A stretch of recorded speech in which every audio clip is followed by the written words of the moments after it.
What if a single invention could change humanity forever, but at what cost?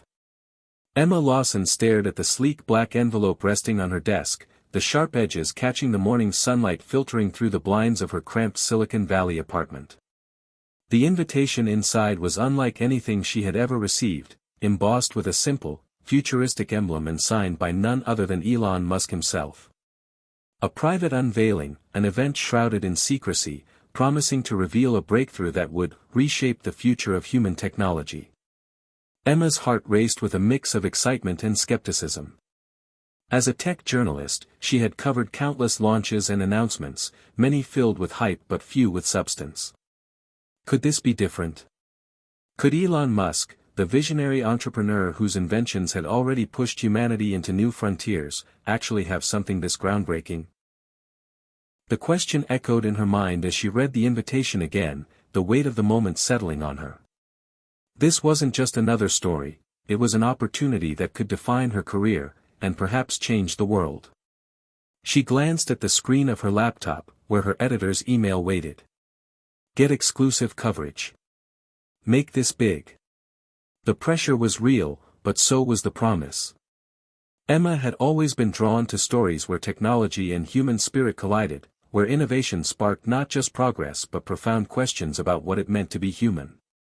This felt like that moment. As she prepared her gear, the familiar hum of Silicon Valley life buzzed outside her window, the endless stream of startups, investors, dreamers chasing the next big idea. But today felt different, charged with anticipation. On the way to the venue, her mind wandered back to her journey. From a small town in Ohio to the heart of tech innovation, she had fought to carve out her voice in a male-dominated industry. There were days when she doubted herself, when stories fell flat, when her father's voice echoed in her head, questioning if chasing fancy gadgets was worth it. But something about today ignited that fire again, the possibility that beneath the gloss and spectacle, there was a truth waiting to be uncovered.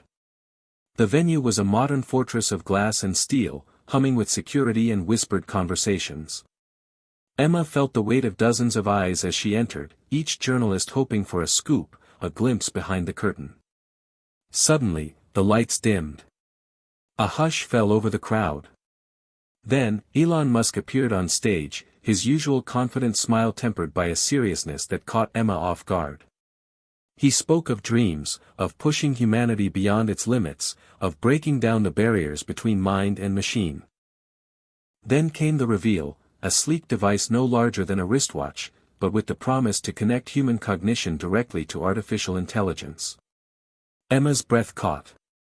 The implications were staggering: mind-controlled computers, telepathic communication, curing diseases thought untreatable. But then came the questions: privacy, ethics, the potential for misuse. As the event closed, Elon left the room with a cryptic message: "This is just the beginning." Emma felt a mixture of awe and unease. Was humanity ready for this leap? As she packed up, she spoke to the camera: "Hit subscribe and leave a comment with where you're watching from. This story might just spark a new beginning." What's one thing that always pushes you forward, even when things get tough? The answers would come later, but for now, Emma was ready to chase the story that could change everything. Emma Lawson sat in her tiny apartment late into the night, her fingers hovering over the keyboard, struggling to find the right words to capture what she had witnessed. The image of Elon Musk on that stage replayed in her mind, a man driven by vision but shadowed by the unknown costs of his ambitions. To understand this story, Emma knew she needed to understand herself, her past, her motivations, the tangled roots that had shaped her into the journalist she was today. Born in a small town in Ohio, Emma's childhood was marked by contradictions. Her father, Robert Lawson, was a brilliant engineer, a man who spent his days designing machines in a dusty workshop behind their modest home. He was quiet, sometimes distant, obsessed with logic and precision, the kind of man who measured success in hard facts and efficiency rather than dreams. Emma, on the other hand, had always been restless, a seeker of stories and emotions that couldn't be quantified. Their worlds clashed often. She would bring home articles about space exploration and artificial intelligence, while he would caution her against chasing illusions and overhyped tech fantasies. Despite the friction, there was a deep love beneath it all, a bond forged in late-night talks beneath the stars where her father would share stories of invention and perseverance. But those moments became rarer as Emma grew older, especially after her mother's sudden illness when Emma was 16. The loss fractured the family. Robert retreated further into his work, and Emma, overwhelmed by grief and confusion, threw herself into school and writing. Journalism became her escape and her weapon, a way to make sense of a chaotic world and to find her own voice. College brought new opportunities but also new challenges. Moving to San Francisco, Emma entered the competitive world of tech reporting, where she often felt like an outsider, a woman pushing against the stereotypes of Silicon Valley's male-dominated culture. She worked tirelessly, chasing scoops, building sources, and sometimes facing harsh criticism. There were nights she doubted if she belonged, moments when the loneliness of ambition felt crushing. Yet, through it all, there was one thing that kept her going, the belief that stories mattered. That technology wasn't just about gadgets or profits, but about people, their hopes, fears, and the choices they made in a world speeding toward an uncertain future. Now, with Elon Musk's latest invention promising to merge human minds with machines, Emma felt the weight of responsibility more than ever.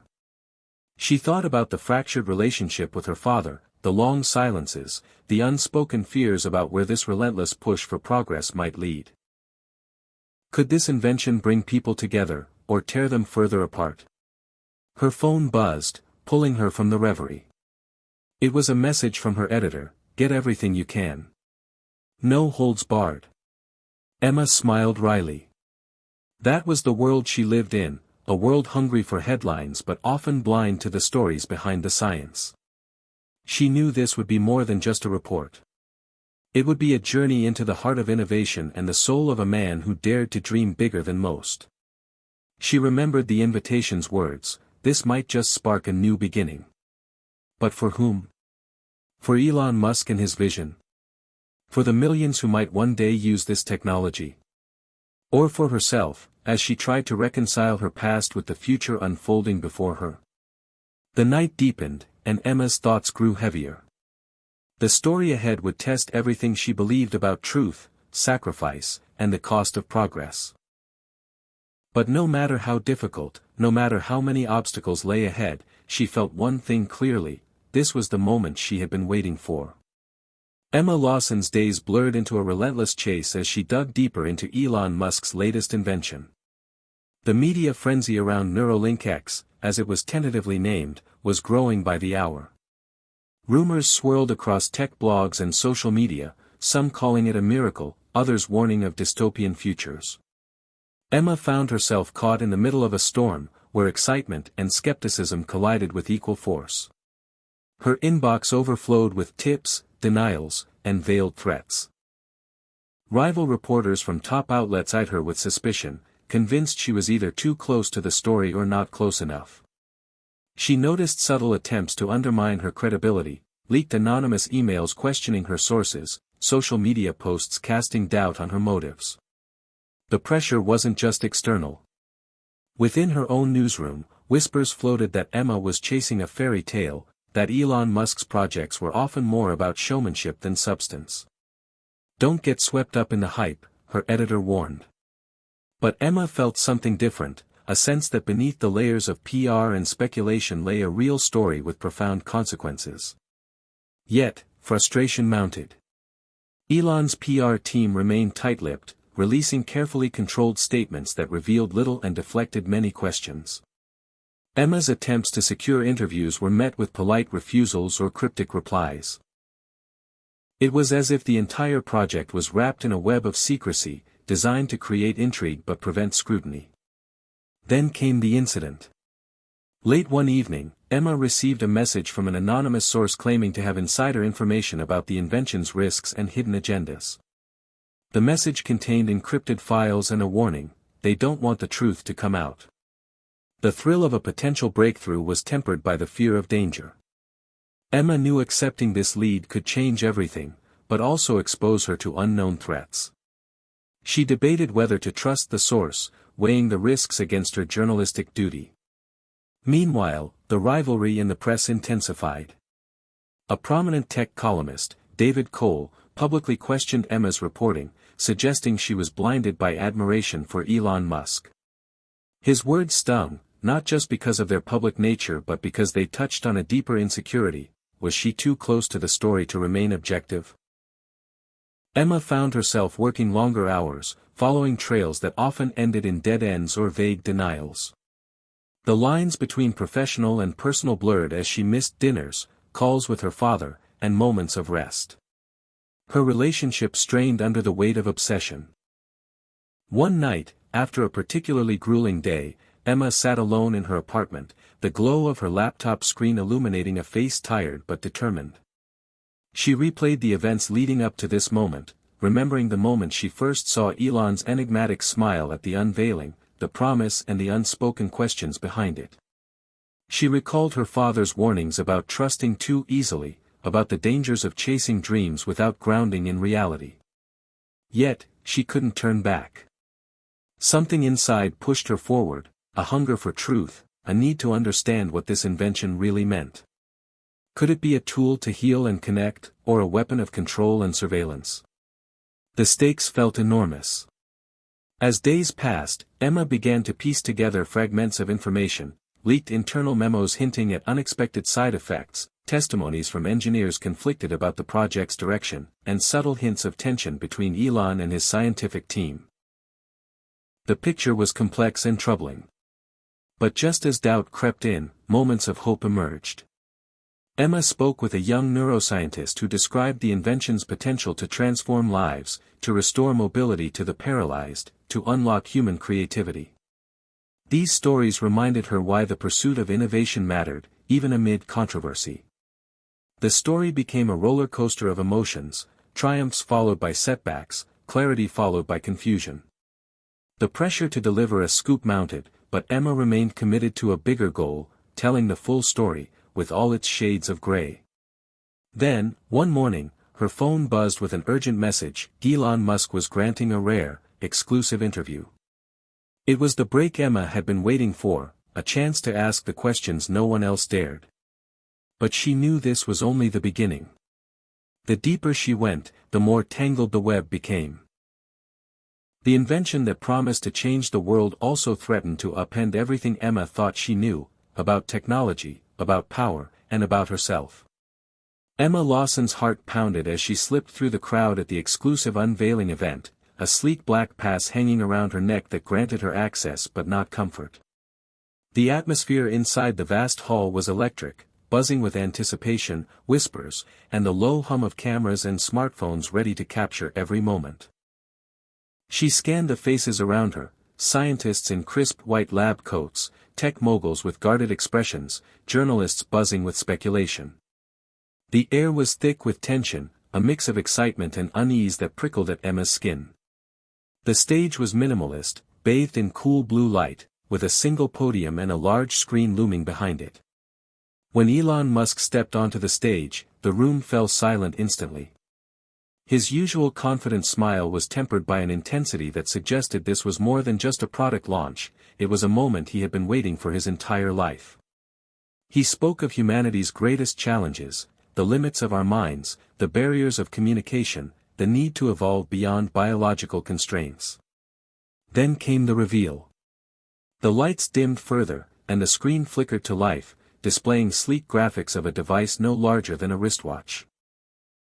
Elon described it as Neuralink X, a neural interface designed to connect human brains directly with artificial intelligence. The implications were staggering. Users could control machines with their thoughts, communicate telepathically, access information instantly, and even heal neurological disorders once thought untreatable. Emma's breath caught as a live demonstration began.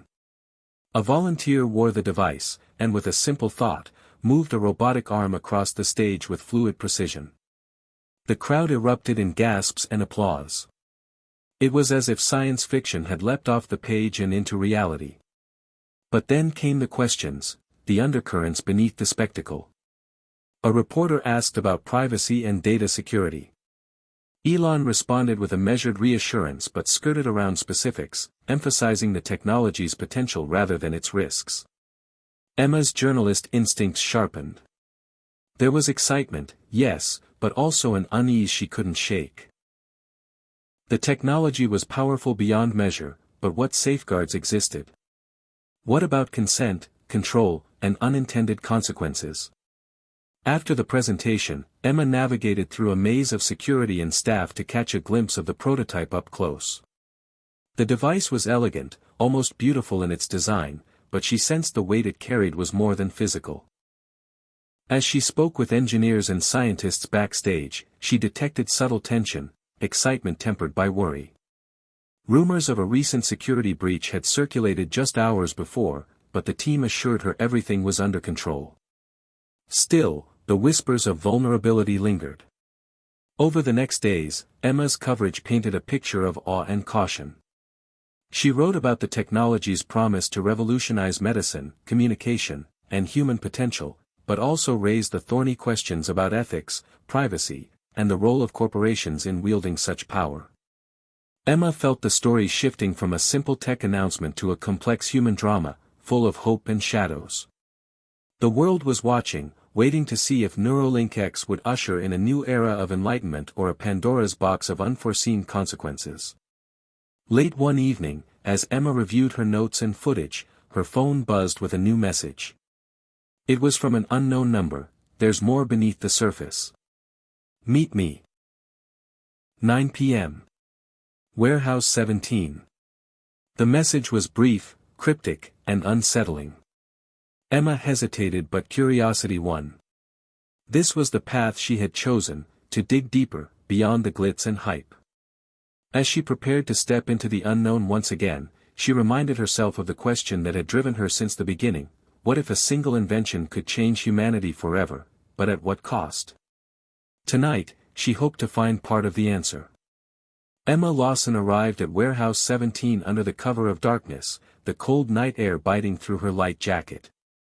The location was tucked away in an industrial district on the outskirts of San Francisco, far from the glittering towers of Silicon Valley. Streetlights flickered overhead, casting long shadows across cracked pavement and rusting metal. She paused for a moment, heart pounding with a mixture of anticipation and unease. The message had been anonymous, leaving her with little to go on except a time and place. She checked her phone again, 9:05 p.m. and stepped cautiously toward the entrance, a large steel door marked with peeling paint and faded numbers.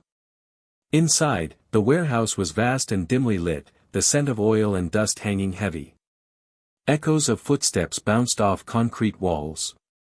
Emma's eyes adjusted as she made her way deeper, her senses alert to every sound.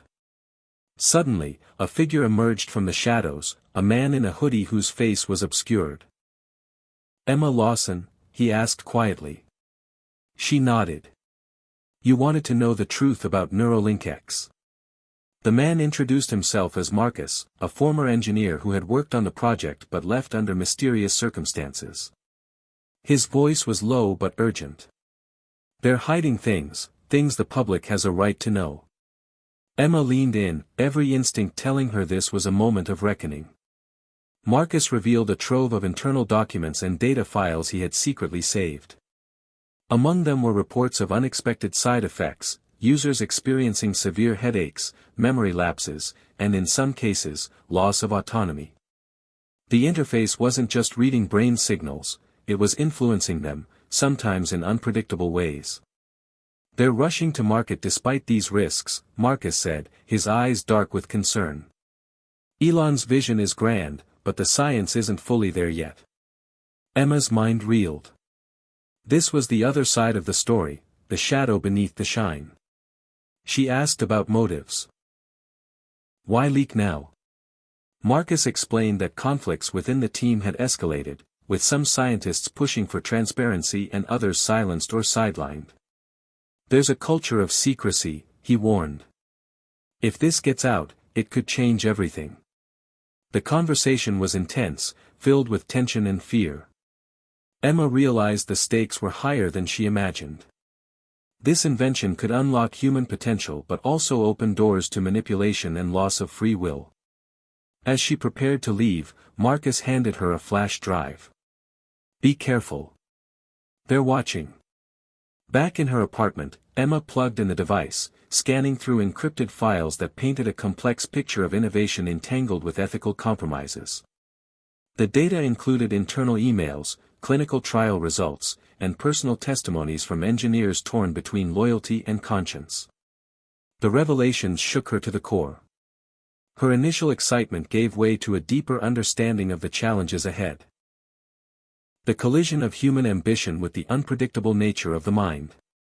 She thought about the volunteer on stage, the smooth robotic arm, the promise of healing and connection. Could such technology really be safe? Could the risks be managed? Emma's phone rang, jolting her from the swirl of thoughts.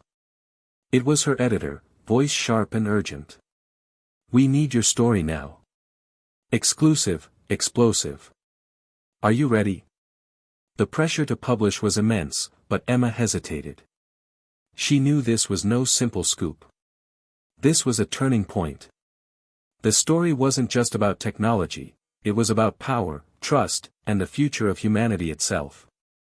As dawn approached, Emma drafted her report, balancing the awe of discovery with the shadows of warning. She ended with a question that echoed her own uncertainty: are we ready to merge with machines, or are we racing toward a new kind of captivity? The story was live. The world reacted with a storm of disbelief, hope, and fear. Emma read the flood of comments and messages, realizing her journey was far from over. Elon Musk responded with a public statement denying the allegations but promising transparency and further testing. The battle lines were drawn. Emma knew she had opened a door that could not be closed. The invention that promised to redefine humanity had revealed its complexities, and its costs. And somewhere, deep within the web of innovation and ambition, the true story was only beginning to unfold. The fallout from Emma Lawson's explosive report on Neuralink X rippled through the tech world like a shockwave. Headlines screamed accusations, social media exploded with debates, and forums filled with heated arguments between Elon Musk supporters and wary critics. Emma found herself thrust into the spotlight she had long sought but never expected to carry such weight. Her inbox overflowed with messages, some supportive, others threatening, reminding her that telling the truth often came at a cost. Yet, amid the chaos, one thing was clear: the story was no longer just about technology, it was about humanity's future and the fragile boundary between innovation and ethics. Emma's phone rang early one morning. It was Robert Lawson, her father, his voice gruff but warm. "I saw your story. You did good, Emma. But be careful. This isn't just a game." The call was brief, but it stirred something deep within her, a reminder of the sacrifices made in the pursuit of progress and the personal costs that often went unseen. Emma returned to the lab where she had met Marcus, hoping to gain further insight into the tensions brewing behind the scenes. She discovered that the internal conflict at Musk's company was escalating. Engineers and scientists were divided, some driven by a shared belief in Elon's vision, willing to overlook the risks for the sake of breakthrough. Others demanded transparency, ethical oversight, and a pause to address the troubling side effects. The clash was intense, a microcosm of the broader debate shaking society. One evening, Emma sat across from Dr. Lina Torres, a lead neuroscientist who had recently resigned from the project. Lina's eyes betrayed exhaustion, but her voice was steady. "Elon's dream is inspiring," she said, "but the human brain is not a machine you can simply upgrade. It's delicate, unpredictable. We rushed because of pressure, investors, media, even Elon himself. That's when mistakes happen." Emma pressed for details. Lina shared stories of trial participants who experienced sudden mood swings, fragmented memories, and disconnection from reality. "We tried to report these issues," Lina admitted, but the response was silence or denial. The deeper Emma delved, the more she realized this was a story of conflicting ambitions, between innovation and caution, power and responsibility. Yet, Elon Musk remained a polarizing figure. To many, he was a hero pushing humanity forward. To others, a man blinded by ego, willing to gamble with lives. Emma grappled with these contradictions as she prepared her next piece, an in-depth profile exploring the man behind the invention. She reviewed decades of Elon's history, from PayPal to SpaceX, Tesla to Neuralink, a pattern of visionary breakthroughs shadowed by controversy, missed deadlines, and fierce criticism. She spoke with former colleagues and rivals, painting a portrait of a complex, driven individual whose brilliance often collided with impatience and risk-taking. Emma wondered how much of Elon's personal history shaped his relentless pursuit. Was it fear of failure? A desire to leave a legacy? Or something deeper, a vision of a future where humanity transcended its biological limits? Her article struck a chord, sparking conversations about the nature of progress and the human cost embedded in every leap forward. Yet, the controversy around Neuralink X continued to grow. Regulators began investigating, calling for more stringent safety protocols. Public trust wavered as lawsuits emerged from early users reporting adverse effects. Elon responded with a series of live streams, addressing concerns directly, promising transparency and improvements. Emma watched these unfold, noting a shift in tone, from confident assurance to cautious realism. Behind the scenes, sources told her of intense boardroom battles, some fearing that the project's future was in jeopardy. Emma's own life became entwined in the story's tension. Friends drifted away, unsure of her motives. Her editor pushed for sensational headlines, while she fought to maintain balance and integrity. In moments of doubt, she returned to the question she had asked since the beginning: are we ready for this? One night, as she prepared to publish a comprehensive exposé, Emma received an unexpected message, an invitation to meet Elon Musk himself. It was cryptic, unsigned, but unmistakably from someone with access. The message promised answers and an opportunity to ask the questions no one else could. Emma hesitated. Was this a chance to bridge the divide between vision and reality, or a trap in the game of power and influence? Her instincts told her to go. The story was moving beyond headlines, it was becoming personal.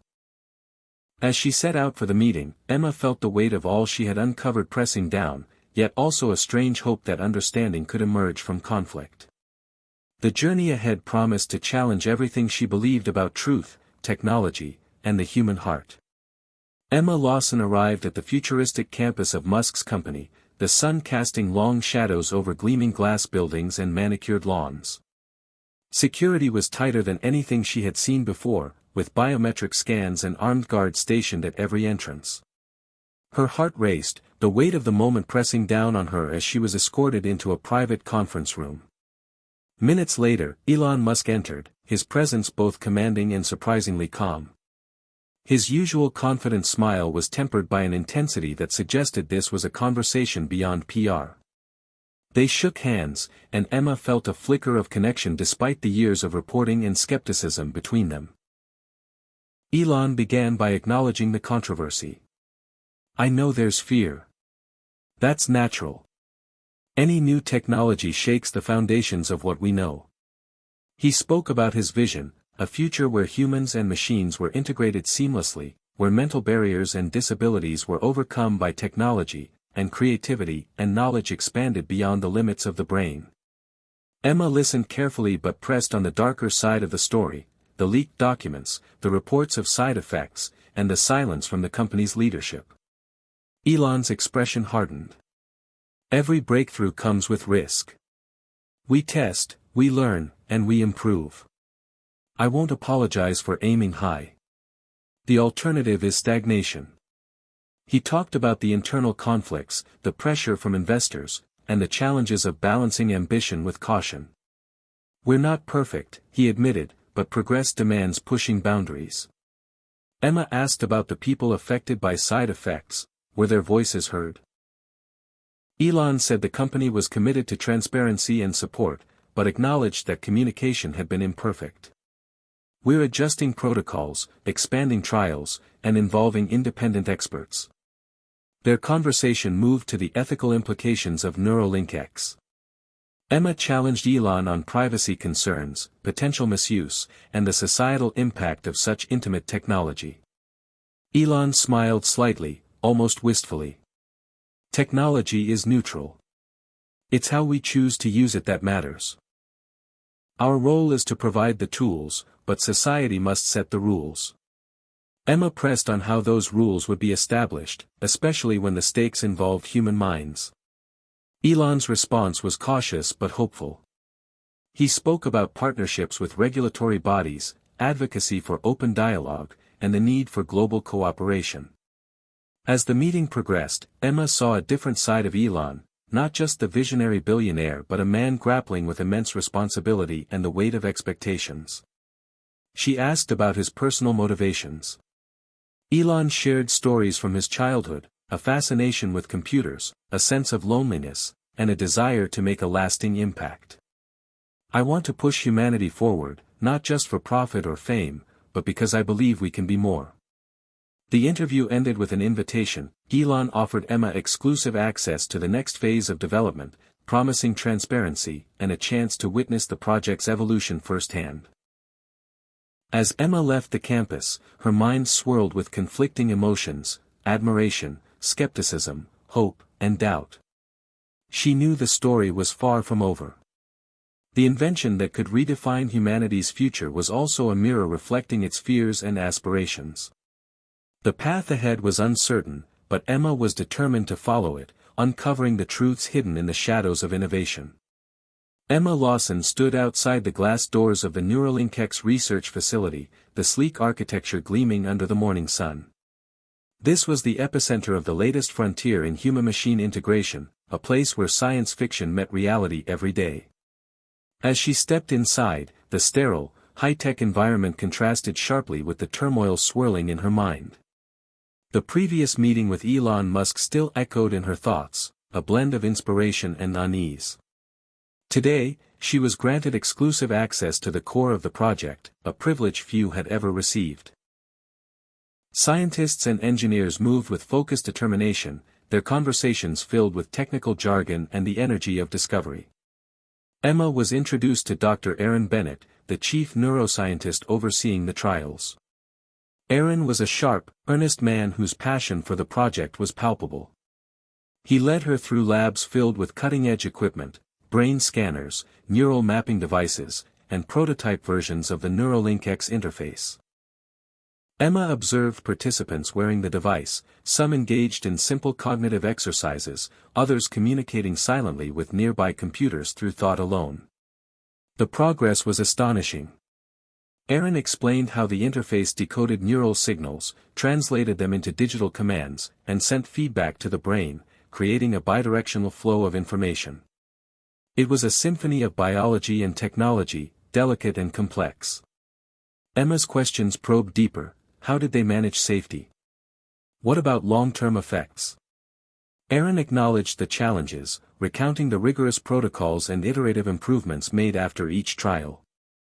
"We're still learning," he admitted. "Every brain is unique.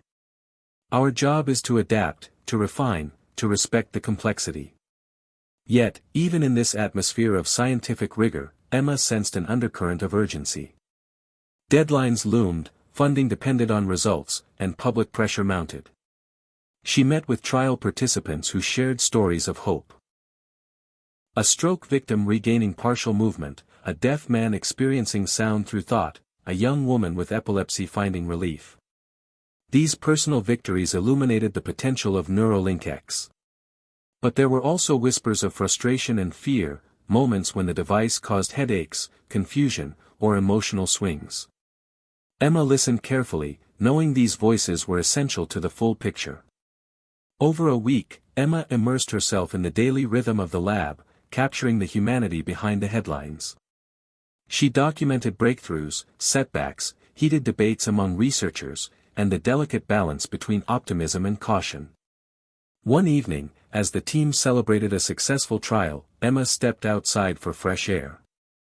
The city lights sparkled below, a reminder of the world waiting for answers. She reflected on the paradox of progress: how the promise of a better future often traveled hand in hand with uncertainty and risk.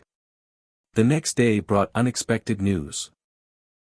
A key engineer had resigned, citing ethical concerns and pressure to accelerate testing. This departure sent ripples through the project, intensifying internal conflicts Emma had reported on. She reached out to Marcus again, hoping to understand the growing rift. He confirmed that some insiders feared the technology was moving too fast, outpacing safeguards and oversight. Emma realized she was witnessing a pivotal moment, a crossroads where vision and reality collided. As she prepared her report, Emma knew her role was not just to chronicle innovation but to ask the hard questions: what is the cost of progress? Who decides the limits? How do we protect humanity in the face of transformative technology? The story she crafted balanced wonder with caution, painting a vivid picture of a future both thrilling and fraught with complexity. As her article went live, Emma felt the weight of responsibility, to the truth, to the people behind the technology, and to the society about to inherit the consequences. The journey into the heart of innovation had only just begun. The article went viral within hours of publication. Emma Lawson's first-hand account from inside Neuralinkx's secretive development facility exploded across news platforms and social media, sparking praise and backlash in equal measure. Her nuanced portrayal of scientific ambition, ethical tension, and human cost struck a chord that echoed far beyond the tech world. Overnight, she became a lightning rod for every debate about AI, biotechnology, and the future of humanity. Some hailed her as a truth-teller. Others accused her of undermining progress. And yet, amid the chaos, something unexpected happened. A message appeared in her encrypted inbox. No subject line. No signature. Just one sentence: you've only seen the surface. Meet me, alone.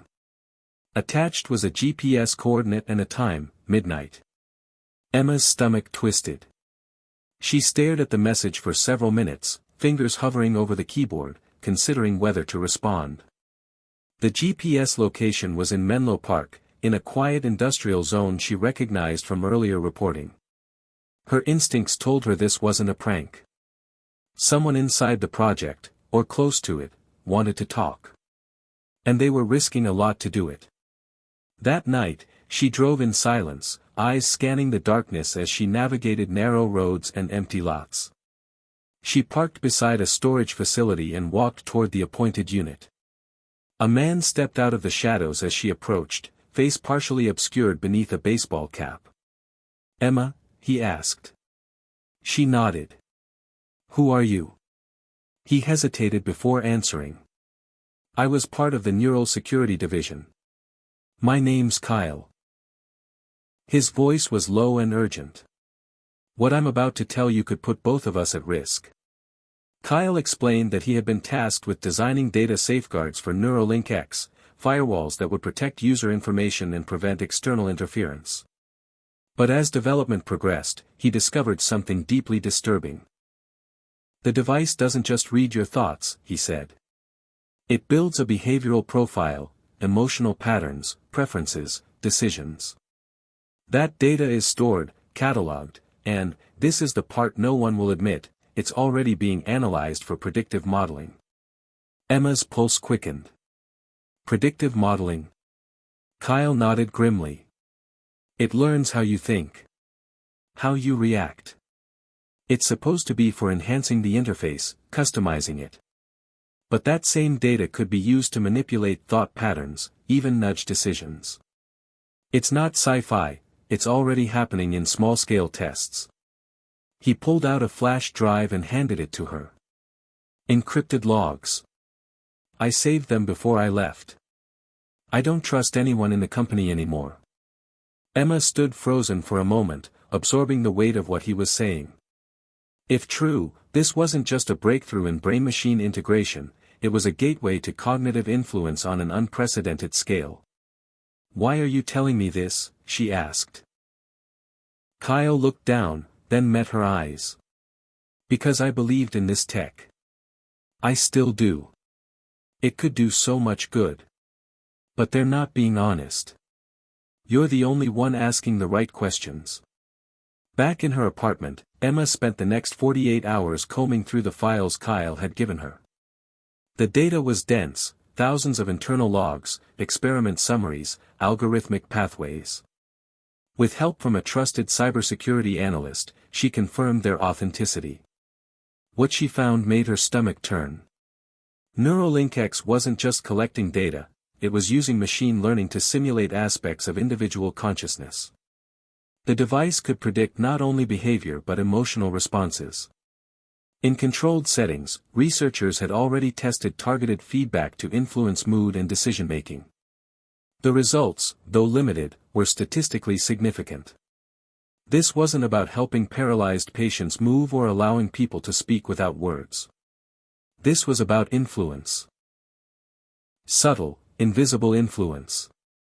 Emma felt sick. She thought of all the early adopters wearing the prototype, believing they were part of something revolutionary.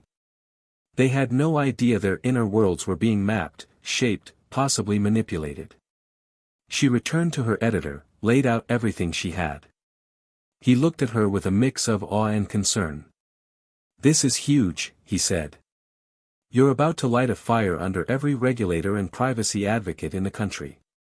But there was hesitation too. "You need to be sure. If we publish this and you're wrong, I'm not wrong," she said, her voice steady. "But it's not just about tech anymore. It's about power." They ran the piece.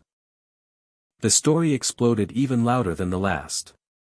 It wasn't just another chapter in the saga of Elon Musk, it was a global conversation. Politicians demanded investigations. Activists protested outside Neuralink X headquarters. Investors panicked. Elon posted a cryptic tweet, "The mind is sacred. That's why we built a firewall. But no system is perfect. Working on it." Emma's phone didn't stop ringing. TV networks, publishers, security experts, everyone wanted to talk to her. But Emma withdrew from the spotlight, knowing the real work was just beginning. She arranged to meet Lina Torres again, the resigned neuroscientist, and shared what she had discovered. Lina's face paled as she read the documents. "We knew the interface had feedback capacity," she whispered. "But they told us it was only for user comfort, so it could auto-adjust." "They lied," Emma said. "And people trusted them." Lina nodded slowly. "They need to be stopped. Or at least slowed down until someone can figure out how to contain this." Emma left their meeting feeling the heaviness of responsibility. She had exposed something that couldn't be unseen, couldn't be undone. It wasn't just about Elon Musk anymore. It was about every tech company waiting in the wings, watching the Neuralink X model, planning their own versions, learning from Neuralink X's triumphs and its mistakes. She thought about her father again. About the long conversations they used to have about invention, ethics, and the future. She called him that night, and for the first time in years, their conversation was easy. Honest. He told her he was proud. That she was doing what he had always hoped, using intelligence with conscience. When she hung up, Emma stood by her window, watching the city lights flicker below. Somewhere out there, the next prototype was being built. Somewhere, someone was already planning how to take this even further. The thought was terrifying. But Emma wasn't afraid. She was ready. Hit subscribe and leave a comment with where you're watching from. This story might just spark a new beginning. What's one thing that always pushes you forward, even when things get tough? In the weeks following Emma Lawson's second exposé, the world was no longer whispering about Neuralink X, it was screaming. Congressional hearings were scheduled. Ethics panels assembled. Late-night talk shows debated whether humanity had crossed a line from innovation into intrusion. Elon Musk remained publicly calm, releasing carefully worded statements, appearing in select interviews, and framing the controversy as a necessary discomfort on the path to progress. "We're shaping the future of consciousness," he said during a panel. "Of course there will be turbulence. That's what real disruption looks like. But beneath the surface, things were far less controlled. Anonymous internal messages began leaking onto forums, messages from developers, interns, and ex-researchers echoing the same concerns Emma had exposed. They described being silenced, pressured to falsify stability reports, and told to keep their heads down until the product was fully rolled out. A digital movement began to form, a silent uprising among the tech world's rank and file. On encrypted networks and in invite-only chat rooms, whistleblowers began organizing. They called themselves Echo. Their goal was clear: expose any company developing neurotech without proper ethical frameworks. Emma became their reluctant symbol. She started receiving tips daily, redacted emails, deleted test footage, code snippets showing vulnerabilities in the AI that processed neural feedback. Some files suggested third-party data access, indicating that certain behavioral profiles were being sold, or at least shared, for early behavioral marketing tests. The implications were staggering. Emma knew she had to move carefully. The more she learned, the more dangerous her reporting became. She was no longer dealing with theoretical concerns but systems already entangled with commerce, politics, and control. One evening, as she sorted through a fresh batch of encrypted leaks, she noticed a recurring IP address embedded in several files. It traced back to a lesser-known AI startup recently acquired by a conglomerate known for aggressive surveillance tech. That wasn't part of the public narrative. Emma dug deeper and uncovered a secret partnership. Musk's team had licensed some neural signal data for use in emotion prediction software under the guise of beta testing third-party integrations. The public hadn't agreed to this. Neither had most engineers working on the project. She knew the next story had to be different. It couldn't just be another reveal. It had to connect the pieces, to show not only what Neuralink X was doing but what it could become in the wrong hands. She crafted a series of reports, the Neural series, each focused on one thread: consent, surveillance, emotional manipulation, weaponization potential.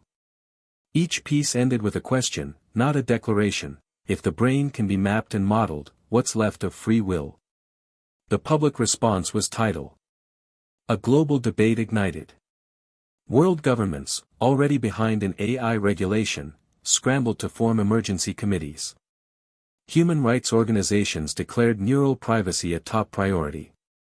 For the first time, everyday people who didn't consider themselves tech-savvy were asking, what happens if someone else can read or shape my thoughts? In response, the Neuralink X team launched their largest PR campaign yet. Elon live-streamed a new demo, a paralyzed man controlling a digital musical instrument with his thoughts, composing real-time melodies. It was breathtaking, inspiring, and deeply human. The video went viral. Supporters rallied again. "See," they said. "This is the future. Don't let fear destroy hope." Emma felt the pressure mounting. She wasn't against progress. She had seen the beauty of the technology. She had spoken to users who regained lost abilities. But she couldn't ignore the undercurrents, the exploitative potential, the growing dependence, the blurred line between enhancement and control. One night, she got a direct call from Elon Musk. No assistants. No intermediaries. Just him. "Emma," he said, "you've made your point. But you're scaring people away from something that could save millions." She didn't interrupt. He continued, "You want the truth? Fine. We're building something bigger than any one of us. We're going to be the interface between humans and AI. If we don't, someone else will. And they won't care half as much as I do." "Then why the secrecy?" Emma asked. "Why sell data? Why test behavior?" A pause. "Because I'm preparing for the worst-case scenario. When AI surpasses us, we'll need to integrate to survive. Not tomorrow. But soon. The data helps us train it to understand humans." "At what cost?" she pressed. Elon sighed. "That's your job, isn't it? To ask that. But it's my job to build the ark before the storm hits. The call ended. Emma sat in silence. He wasn't lying. He truly believed in what he was doing. And perhaps that made it more dangerous. Her next step was risky, but she couldn't back down now. She reached out to the Echo Network and proposed a collaborative investigation. Not just her voice, dozens of voices. Scientists, engineers, ethicists. Together they would publish a neural manifesto, a public document outlining the full scope of the technology, its risks, and a framework for regulation. It took 2 weeks to finalize. Emma coordinated with global media outlets to launch it simultaneously. When the manifesto went live, it was more than a report, it was a call to action. And for the first time, the conversation wasn't about Elon Musk. It was about humanity's relationship with its own mind. About who would write the next chapter, not just in code, but in conscience. As the world absorbed the manifesto, Emma took a walk through her old neighborhood. Kids played on sidewalks. Teenagers scrolled through their phones.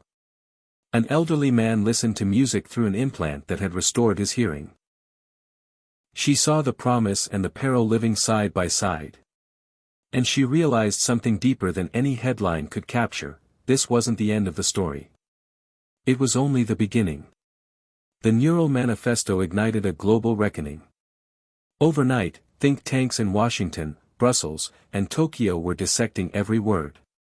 University lecture halls buzzed with conversation, political commentators on cable news argued furiously, and talk radio lit up with callers debating what it all meant. The document, 47 pages long, wasn't a takedown. It was a mirror. It laid out what Neuralink X had achieved, what it promised, and what it risked. The names attached weren't just Emma Lawson's and a few anonymous engineers, they were some of the brightest minds in neuroscience, cybersecurity, psychology, and AI ethics. And for once, their voices were united. In essence, the manifesto asked the world a single, unavoidable question: now that we can change the human mind, should we? In the days that followed, countries began taking action. The European Union announced a moratorium on all invasive neurotechnology unless reviewed by an independent ethics board. Canada proposed legislation demanding full transparency of neural data and requiring informed consent that went beyond the fine print. In the United States, the president gave a speech addressing the issue directly, something that hadn't happened since the dawn of the Internet. "This is not science fiction," she said solemnly. "This is a question of freedom, of privacy, of what it means to be human." Meanwhile, Elon Musk and his team stayed visible but careful. He gave interviews, doubled down on promises of transparency, and emphasized how Neuralink X had already helped hundreds of patients regain lost abilities. "Progress doesn't wait for approval," he said on a global live stream. "It demands courage. The difference is, now we'll bring the world with us instead of racing ahead of it." His word struck a chord. Millions still supported him. They saw him not as a reckless billionaire but as someone brave enough to do what others feared. And Emma couldn't deny his charisma, his genuine belief in the mission. But she also knew belief alone wasn't enough to protect the future. Back in her apartment, Emma watched it all unfold, her walls covered in notes, printouts, timelines, neural diagrams. For the first time since the story broke, she allowed herself to breathe. She had done what many thought was impossible. She had pierced through the noise. Yet something gnawed at her. She knew the story wasn't over. If anything, it was evolving. Tech insiders began feeding her whispers about Neuralink X 2.0, a rumored next-generation implant being developed in a classified lab. Unlike the first model, which worked primarily as a translator between thought and machine, this version was designed to directly stimulate neural clusters responsible for emotional memory, confidence, and decision-making. It wasn't just interpreting thought. It was altering it. Emma reached out to Lina Torres again, who was now a lead advisor for the International Neuroethics Council formed in response to the manifesto. When Emma asked about the second-generation project, Lina didn't answer immediately. Instead, she sipped her tea slowly and said, "Let's take a walk." They walked through Golden Gate Park, the air crisp with the scent of pine and ocean. "Yes, they're working on something," Lena finally admitted. "But it's more than a device. It's a system. A closed loop, input and output. It learns from you and then it teaches you. It's designed to help people override trauma, addiction, hesitation. But the ethical line gets fuzzy real fast. Why hasn't anyone leaked it?" Emma asked. "Because it hasn't failed yet," Lena said. "And no one wants to be the person who stops something that could save lives. Or the person who triggers panic. But I think you're right to be nervous." Emma left that meeting with her head spinning. She thought of Kyle, Marcus, all the others who had taken risks to get the truth out. She couldn't stop now. She had to go deeper. She contacted her most trusted source inside Echo, a woman who used the pseudonym Kestrel. Kestrel had been quiet since the manifesto dropped, but now she had something new: plans. Blueprints. Diagrams from a lab called Project Horizon. "You were right," Kestrel wrote. "They're not slowing down. They're doubling down." The documents outlined a multi-phase trial for the new device, already underway in a secure site in Nevada. According to the timeline, early-stage results showed promise: reductions in anxiety, improved focus, even reports of controlled lucid dreaming. But the warnings were there, buried in medical logs: test subjects exhibiting obsessive focus, moments of emotional flattening, confusion over real versus artificial memories. "This isn't just treatment," Kestrel said on a call. "It's cognitive conditioning." Emma's fingers trembled as she reviewed the documents. They weren't using the technology to heal anymore, they were exploring how to train the mind, reshape it according to user-selected parameters. That night, she couldn't sleep. She stared at the ceiling and thought about everything that had led here: her first article, the meeting with Elon, the courage of the whistleblowers, the changing laws, the global debate. And now this. A technology that could personalize the human brain like a playlist. She imagined a world where people could edit out their fears, dial up ambition, forget grief, insert confidence. Would it still be them? What would be lost? What would remain? The following morning, Emma made a decision. She wouldn't write this story alone. She contacted a group of international journalists, each with a strong background in investigative science reporting. Together, they would verify the documents, cross-check sources, and plan a coordinated release. One that no single government or corporation could silence. And while they worked, she reached out one more time to Elon Musk. She wanted to hear his side again. To give him the opportunity to respond not as a CEO, but as a man. This time, he didn't send an assistant. He called directly. "You found Horizon," he said. "I figured you would." There was no defensiveness in his voice. No denial. "Are you going to publish?" "You know I am," she replied. A pause. Then Elon spoke carefully. "The truth is, Emma, the future is arriving faster than people can process. That's always been true. But with this, we don't have centuries or decades. We have years. Maybe less. AI is going to change everything. We're trying to make sure humans aren't left behind. That's the real reason we're building this." "And if you lose control of it?" she asked. He was quiet for a long time. Then he said, "That's why I hoped you'd keep watching." The line went dead. Emma lowered the phone, her mind racing. She knew then that no matter what she uncovered next, the world had already crossed the threshold. The only question now was who would guide the future, and whether we were ready to live inside a mind we didn't fully understand. By the time the Horizon Project exposé was released, the world had stopped calling it the future. It was the present now, alive, evolving, and already embedded in society's bloodstream. The Horizon documents, published in a sweeping multinational report led by Emma Lawson and her team of investigative journalists, confirmed what many had feared and few dared to believe. Neuralink X 2.0 wasn't theoretical. It was real. It had already been tested on dozens of volunteers in a secret compound deep in Nevada, all under the guise of therapeutic intervention. The device, codenamed Athena, was capable of not just interpreting brain signals but inducing controlled emotional states, rewiring memory associations, and even prompting decisions through subconscious cues. And it worked. That was the most chilling part. Participants showed measurable cognitive improvements. PTSD symptoms vanished. Addictive behavior curbed itself. Focus became near superhuman. But the ethical cost? Enormous. In several cases, subjects reported losing touch with their true emotions.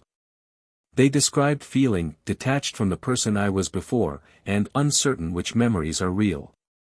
One file detailed a subject who became obsessed with his daily routines, unable to deviate without experiencing panic. Another experienced complete emotional flatlining, no sadness, no joy, only functionality. The report was published on every major outlet across time zones, a coordinated global release that bypassed individual government censorship. Readers around the world were confronted with uncomfortable truths, not about the future, but about the now. And it hit like a tidal wave. Mass protests broke out across Silicon Valley and other tech hubs, not just against Neuralink X but against unregulated neurotech everywhere. New grassroots movements emerged overnight: Guardians of Mind, Free Thought Now, Bio-Sovereignty International. Politicians scrambled to craft emergency legislation. The term neural autonomy entered mainstream vocabulary. Meanwhile, inside Neuralink X headquarters, Emma's exposé caused chaos. Internal divisions deepened. Several top researchers resigned within days of the report's publication, citing violations of informed consent and manipulation of trial data. Dr. Aaron Bennett, once a hopeful voice within the company, publicly stepped down and issued a formal apology on social media. "We betrayed the balance between vision and responsibility," his message read. "We let the mission blind us." Yet even in the fallout, Neuralink X didn't stop. Emma knew better than to expect that. A company built by Elon Musk didn't slow down in the face of criticism, it doubled down.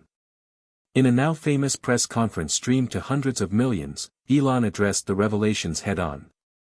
He stood on a minimalist stage, no glitz, just a plain Neuralink X logo behind him. "We've been exposed," he said, "and maybe that's exactly what needed to happen. The Horizon project should have been public. We should have done better. I take responsibility." He paused, looked directly into the camera. "But ask yourself, if you could fix anxiety, eliminate trauma, raise your cognitive baseline, would you really say no?" The audience was silent. He continued, "Human evolution has always required discomfort. We survived ice ages, we crossed oceans, we split the atom. Now we're entering the age of mind. We're not turning back." Emma watched the live stream from her apartment, surrounded by notebooks, USB sticks, data backups. She felt the enormity of what he was doing, flipping the narrative, reframing the scandal not as deceit, but as necessary disruption. And it was working. Public opinion remained split. Millions still supported the technology. Some even signed up for waiting lists to be part of future trials. A new cultural divide was forming, those who believed in upgrading the human mind, and those who believed it should remain untouched. In the following days, Emma traveled to speak at several international panels on neuroethics. One particularly tense forum in Geneva brought her face-to-face with leading voices in biotech, philosophy, and law. The question dominating the session: where do we draw the line? She didn't offer easy answers. "Technology will always outpace regulation," she said. "Our only defense is radical transparency. Sunlight is the only antidote to manipulation." Her words resonated. People were beginning to see that it wasn't just about Elon Musk or Neuralink X. It was about a species evolving faster than its ethics could adapt. It was about who would hold the pen as humanity rewrote itself. That night, as Emma sat in her hotel room overlooking Lake Geneva, her phone buzzed with a notification. A new email. No sender. No subject. Just one line: they're going to integrate Athena into education next. Quiet rollout. You didn't hear it from me. She sat up straight. Her heart pounded. It made perfect sense. Where else would you introduce cognitive enhancement than in schools? Train minds from the start, shape the way children process information, regulate attention, modify behavior. Emma stared at the screen, realization hardening into resolve. She thought of her younger brother, still in college. Her niece, just 6 years old. This wasn't just about adults consenting to enhancement. This was about the next generation being born into a world where unmodified thought might be seen as a disadvantage. She called Lena Torres. I need to know if it's true. Lena sounded tired. It's being discussed. Quietly. No official program yet. Just private schools. Elite academies. But once they prove it improves scores, focus, discipline, it'll spread like wildfire. Emma nodded slowly. Then that's the next story. She knew what it meant. More danger. More enemies. More moral gray. But also, a chance to do what she had done from the beginning. Not to stop progress, but to keep it honest. To hold the line between innovation and exploitation. As she packed her bag and prepared to leave for her next investigation, she thought of something Elon had said in their last conversation: the mind is sacred. That's why we built a firewall. But the truth was, no firewall was perfect. And the real danger wasn't just in the code. It was in the intentions behind it. For now, Emma had one purpose: to uncover those intentions, shine a light on what was coming, and make sure that in a world where even thought could be coded, someone was still fighting for the truth. The first tip came from a school administrator in Palo Alto who had read Emma's report on the Horizon project. She didn't give her name, only her title, Assistant Director of Student Integration, and claimed to work at one of California's most prestigious private academies. Her message was simple: they're already testing it on kids. They're calling it an attention optimization module, but it's Athena. Scaled down, yes, but Athena. Emma responded within minutes. 2 days later, she arrived outside the school under the guise of a visiting education researcher. The campus looked like a dream: modern architecture, natural light, soft tones, open classrooms. Students moved calmly between buildings, tablets in hand, engaged but strangely subdued. As she walked with her guide, a pleasant administrator named Michelle, Emma scanned the halls. Everything felt too quiet. Too synchronized. No running, no shouting. The energy of children was missing. What's the student performance been like since you implemented the new program? Emma asked. Michelle smiled. Remarkable. Average attention span up by 30%. Focus improvement across the board. Behavioral incidents down to almost zero. Parents love it. And the students? They're doing great, Michelle said, but something flickered in her eyes: hesitation. Fear. Or maybe doubt. Of course, the program is opt-in, she added quickly. Just a cognitive wearable. Nothing invasive. But Emma had seen the Horizon blueprints. She knew the language. Cognitive wearable was a euphemism. These weren't Fitbits for the mind. These were devices that gently nudged neural pathways, rewarded compliance, and dampened distraction with quiet pulses, small, nearly imperceptible corrections, like a mental thermostat adjusting for temperature. Over the next week, Emma interviewed teachers, parents, and, through a private student chat forum, 3 high school seniors who had worn the device for the past 6 months. Their testimonials were chilling in their consistency. One said, "I used to overthink things. Now I just do what I need to. No second guessing. It's kind of nice, but sometimes I wonder, is that really me? Another wrote, I don't feel nervous before tests anymore. Or excited. Just ready. I miss the butterflies, though. It made things feel more real. The third was the most blunt, sometimes I take it off and cry for no reason. Then I put it back on and I'm fine. That scares me. Emma compiled their stories, cross-referenced them with leaked engineering notes from Echo, and built a case. She tracked funding flows and traced them back to Neuralink's subsidiary partnerships, mostly shell corporations with educational development labels. It was all hidden in plain sight. Elon hadn't lied when he said he was building an ark. He just hadn't said who the first passengers would be.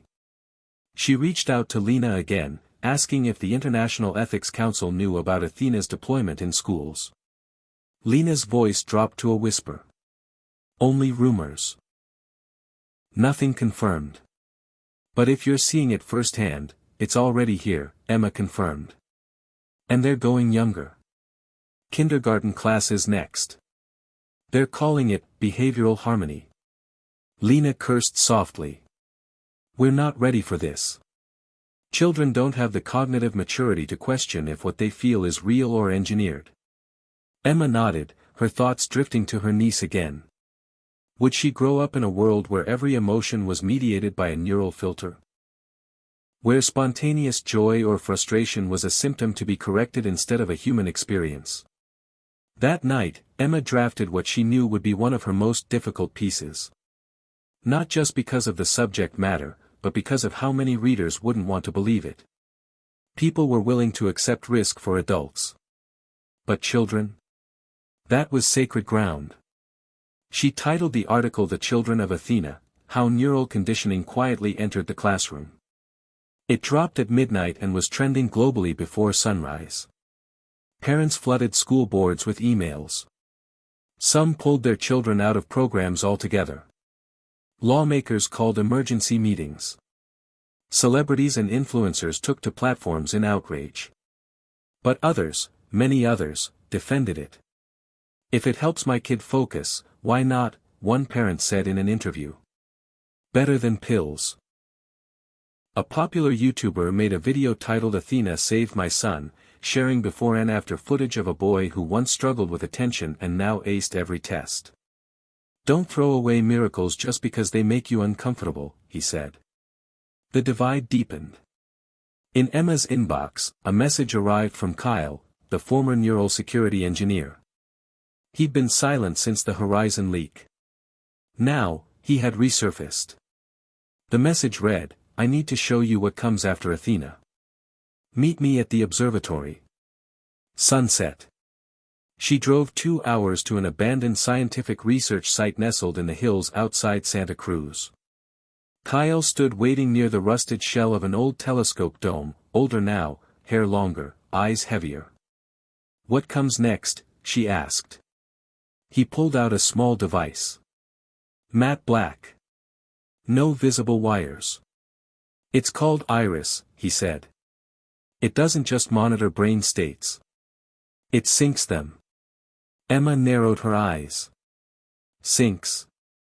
Shared cognition, Kyle said. Collective emotion. Distributed processing across multiple users. In theory, Iris could let a classroom think as one. Or a team. Or a family. Emma took a step back. Like a hive? Yes, Kyle said, almost reluctantly. But that's not the word they use. They call it symphonic collaboration.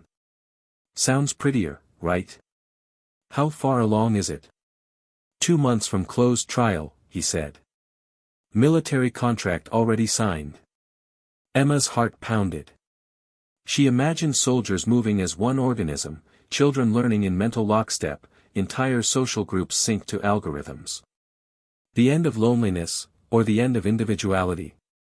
She thanked Kyle and drove back in silence, the sun bleeding orange over the highway as a new fear took root in her chest. Athena was just the start. Iris was the revolution. She knew then that the stakes had changed again. It wasn't just about what people could do to their minds. It was about what someone else could do with them. Thought wasn't just data anymore. It was infrastructure. And in the wrong hands, infrastructure could be weaponized. She opened her laptop, created a new document, and typed the headline, "The Iris Protocol, Inside the Mind of the Next Revolution." And below it, she wrote one line, "They promised us connection. But they never warned us about control." Emma didn't sleep the night she began drafting the Iris Protocol. She paced, typed, deleted, wrote again. Her walls, already covered with timelines and source quotes, now bore a new heading, Hive Think. Beneath it, a simple question in red ink, what is identity when thoughts are shared? Kyle's warning echoed in her head. Shared cognition. Collective emotional states. The next evolution of Neuralink wasn't about enhancing individual minds, it was about merging them. It was, in essence, the construction of a digital consciousness overlay, where personal decisions could be nudged, or overridden by the collaborative good. She reviewed the documents Kyle had handed her, internal white papers, integration diagrams, communication logs. Iris wasn't just a theoretical leap. It had already been quietly installed in 2 government-backed trial programs, one in a high-security military training facility, and one in a private R&D education institute in Austin. In both cases, the early results were similar: speed, precision, reduced hesitation, and eerie coordination among test subjects. But also signs of dependency. When disconnected, users reported anxiety, mental fog, a sense of emotional dislocation. Some even asked to be reconnected voluntarily. The logs were clear: the system worked by syncing users' neurological rhythms in real time. Decisions were no longer the product of individual cognition but emerged from a neural consensus. Emma didn't need to imagine the implications. She saw them. If Neuralink succeeded in implementing Iris at scale, it could mean the rise of the first artificially induced hive mind, a neural network where the distinction between I and we blurred permanently. And once the emotional feedback was shared, manipulated, or even commodified, the last firewall of human autonomy, interior experience, would be open.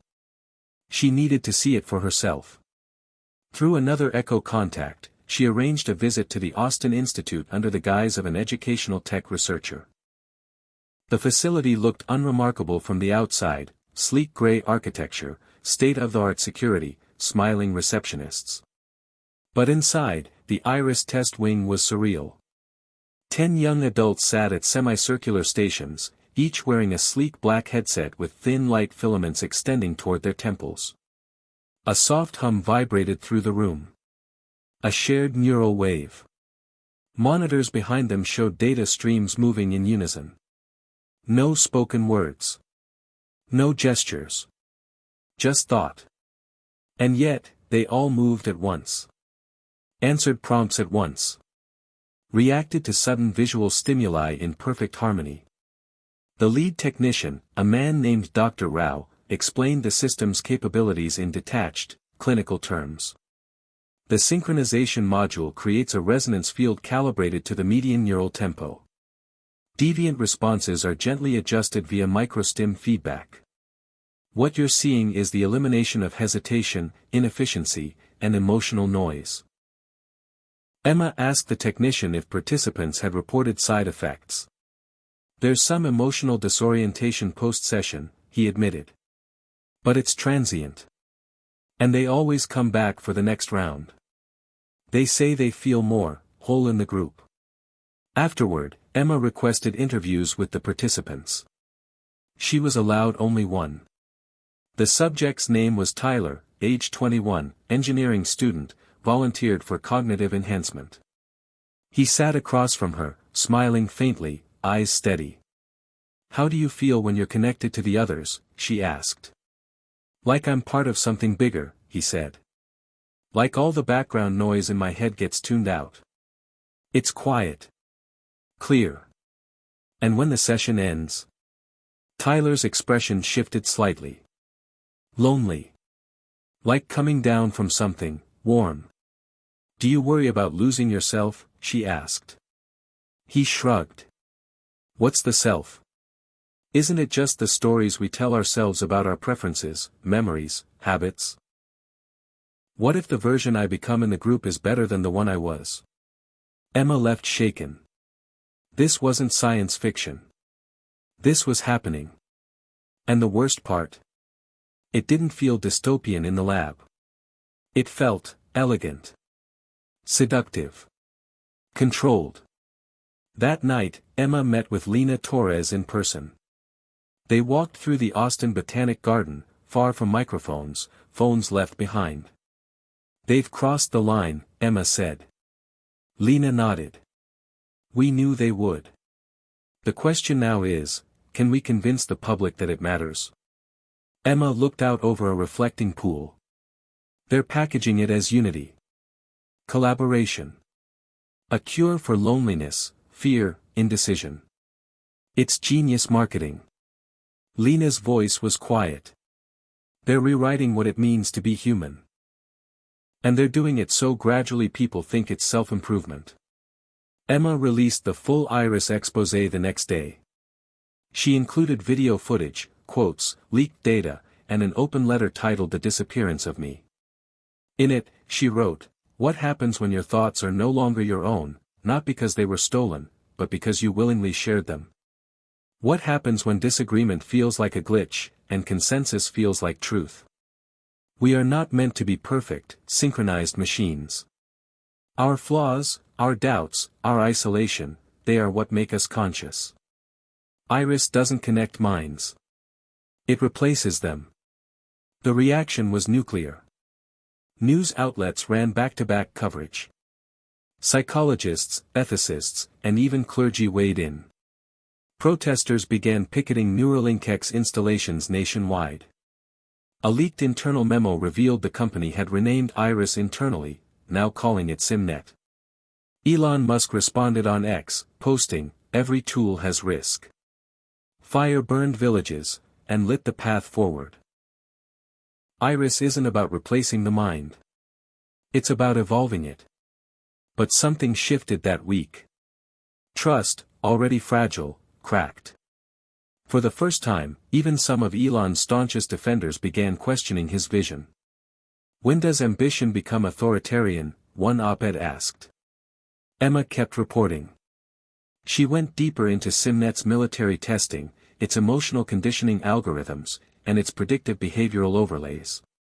The military project, she discovered, wasn't just about coordination. It was about anticipatory response. Soldiers connected to SimNet could respond to threats before their own conscious mind recognized them, triggering action via shared instinct. It was effective. But it was no longer human decision-making.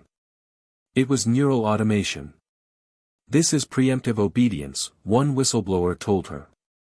"They call it efficiency. I call it programmed response." Emma's story exploded again. Congress launched an emergency investigation. Civil rights groups sued Neuralink and its subsidiaries. Several countries banned the technology outright. In a special televised interview, Emma appeared alongside Lena and a former Iris test subject. Millions tuned in. And finally, the world began to ask not just, what can we do with the brain, but, what should we never do? The pendulum had begun to swing. Not toward regression, but toward responsibility. Elon Musk, ever the disruptor, didn't retreat. He hinted at a public integration demo to prove the safety of SimNet. But his influence, though still massive, was no longer invincible. A movement had begun. People wanted boundaries. Autonomy. Protection for the last private frontier, their thoughts. In a quiet moment, Emma stood at the edge of a crowd gathered for a candlelight vigil in San Francisco. The sign said, "Think freely. Feel deeply. Be whole." She watched the flickering lights and wondered if maybe, just maybe, this battle could end not in total control or total collapse, but in awareness. The world had crossed the threshold. The question now wasn't what came next. It was, who gets to decide? The invitation came in the form of a sleek black envelope, hand-delivered to Emma's office by a private courier. No stamp, no logo, just a single embossed symbol in the corner, a stylized eye composed of circuitry and synaptic threads, SimNet's emblem. Inside, the message was brief: you're invited to witness the next evolution. Los Angeles Convention Center. July 4th, full access. Non-disclosure waived. History requires witnesses.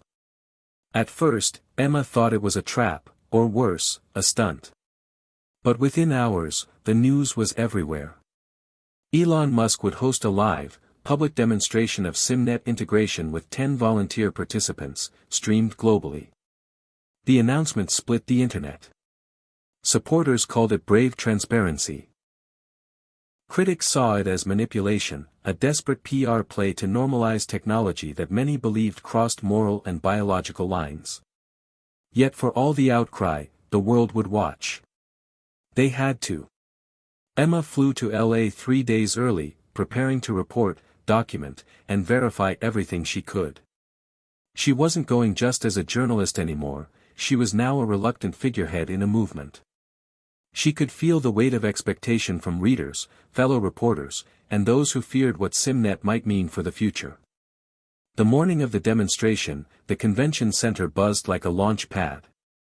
Outside, protesters lined the streets, some dressed in aluminum foil, others holding signs reading, "Protect Thought," and "I am not a node." Inside, the air was sterile and cold, the lighting too perfect, every detail curated for cinematic impact. The stage was minimalist, 10 sleek chairs in a half-circle, each equipped with a black SimNet interface. The crowd was invite-only. Scientists, government officials, ethicists, venture capitalists, foreign observers, and a few select media representatives. Emma sat front row center. Elon walked on stage at exactly 11 a.m., dressed in a charcoal suit and no tie, the classic Musk cadence evident as he opened. "Today, we're going to show you what collaboration looks like, without chaos, without miscommunication, without the friction that holds humanity back." Behind him, a screen lit up with the words, SimNet Public Integration Protocol, Phase 1, Demonstration. One by one, 10 volunteers came on stage and took their seats. They varied in age, background, profession: a teacher, a nurse, a retired Marine, a violinist, a software engineer. Each had agreed to connect for a 40-minute live session using SimNet's shared cognition protocol.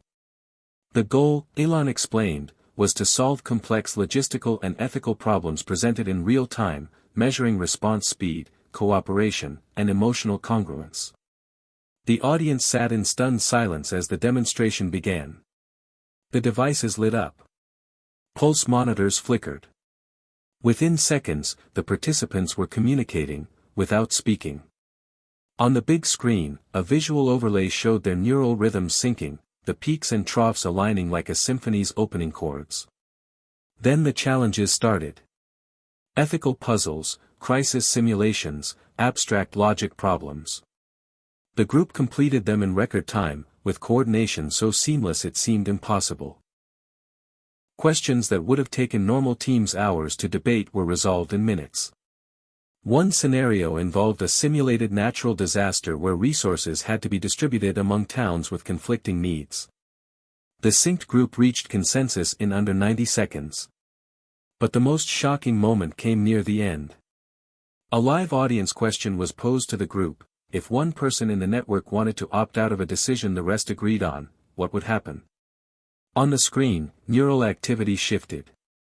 One subject, Volunteer 7, the violinist, exhibited hesitancy. The group paused. A moment later, his readings flattened and synchronized again with the others. Musk turned to the audience. "You just witnessed real-time consensus. No coercion. Just alignment." But Emma knew what she had seen. The brief spike of doubt. The quiet override. The surrender of individual autonomy, not by force, but by design. She stood up. Elon noticed her, smiled faintly, and gestured to a microphone. Emma Lawson, I believe you have questions. The audience turned as she stepped forward. What happened to the violinist? She asked bluntly. He disagreed. Then he didn't. What changed? Elon responded smoothly. What you saw was convergence. When the network senses disharmony, it shares perspective instantly. It doesn't suppress, it harmonizes. Emma stepped closer to the stage. But at what cost? Thought is not a defect to be smoothed out. It's the very essence of self. If disagreement disappears, how do we grow? Elon's expression remained calm, but his voice sharpened. We've spent centuries trapped by division, wars, discrimination, indecision. SimNet is a step toward transcendence. Transcendence of what? She countered. Of pain? Of individuality? Of freedom? A long silence followed. Then Elon said, of limitation. The demonstration ended, the applause cautious. Outside, the protests swelled. Drones flew overhead. Police erected barriers. But inside the minds of everyone who had witnessed it, a seed had been planted, a vision of what society could become, and the terrifying realization of what might be lost in the process. In the following days, Emma's piece Consensus or Conformity became the most read article of the year. She outlined the potential of SimNet, its efficiencies, and its existential dangers. She didn't demonize Elon. She didn't praise him either. She framed the issue as a moral frontier that demanded not just oversight but deep cultural introspection. Her final line struck like thunder, when the cost of harmony is the silencing of the soul, we must ask, is peace still peace if it requires erasing the storm inside us? Governments reacted swiftly. Emergency legislation began circulating in the US, the EU, and Japan, calling for the classification of neural synchronization technology as cognitively invasive, requiring strict consent and auditing. The UN scheduled a special session on neural rights. Elon, unfazed, announced the development of SimNet Lite, a version designed for corporate teams and creatives. He claimed it would be purely voluntary, no long-term bonding, just enhanced collaboration. But trust had eroded. Companies began pulling back.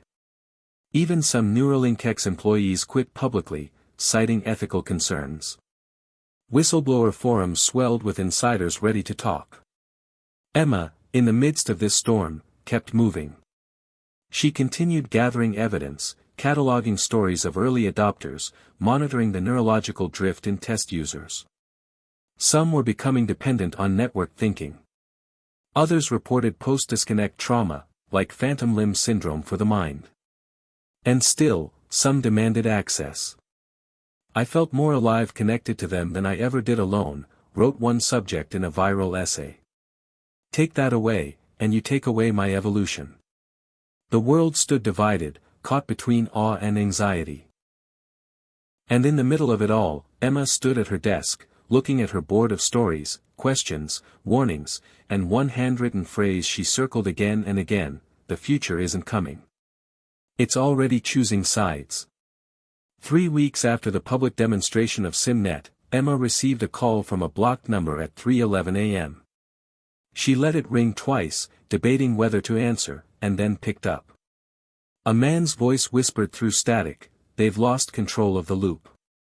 Her pulse spiked. Who is this?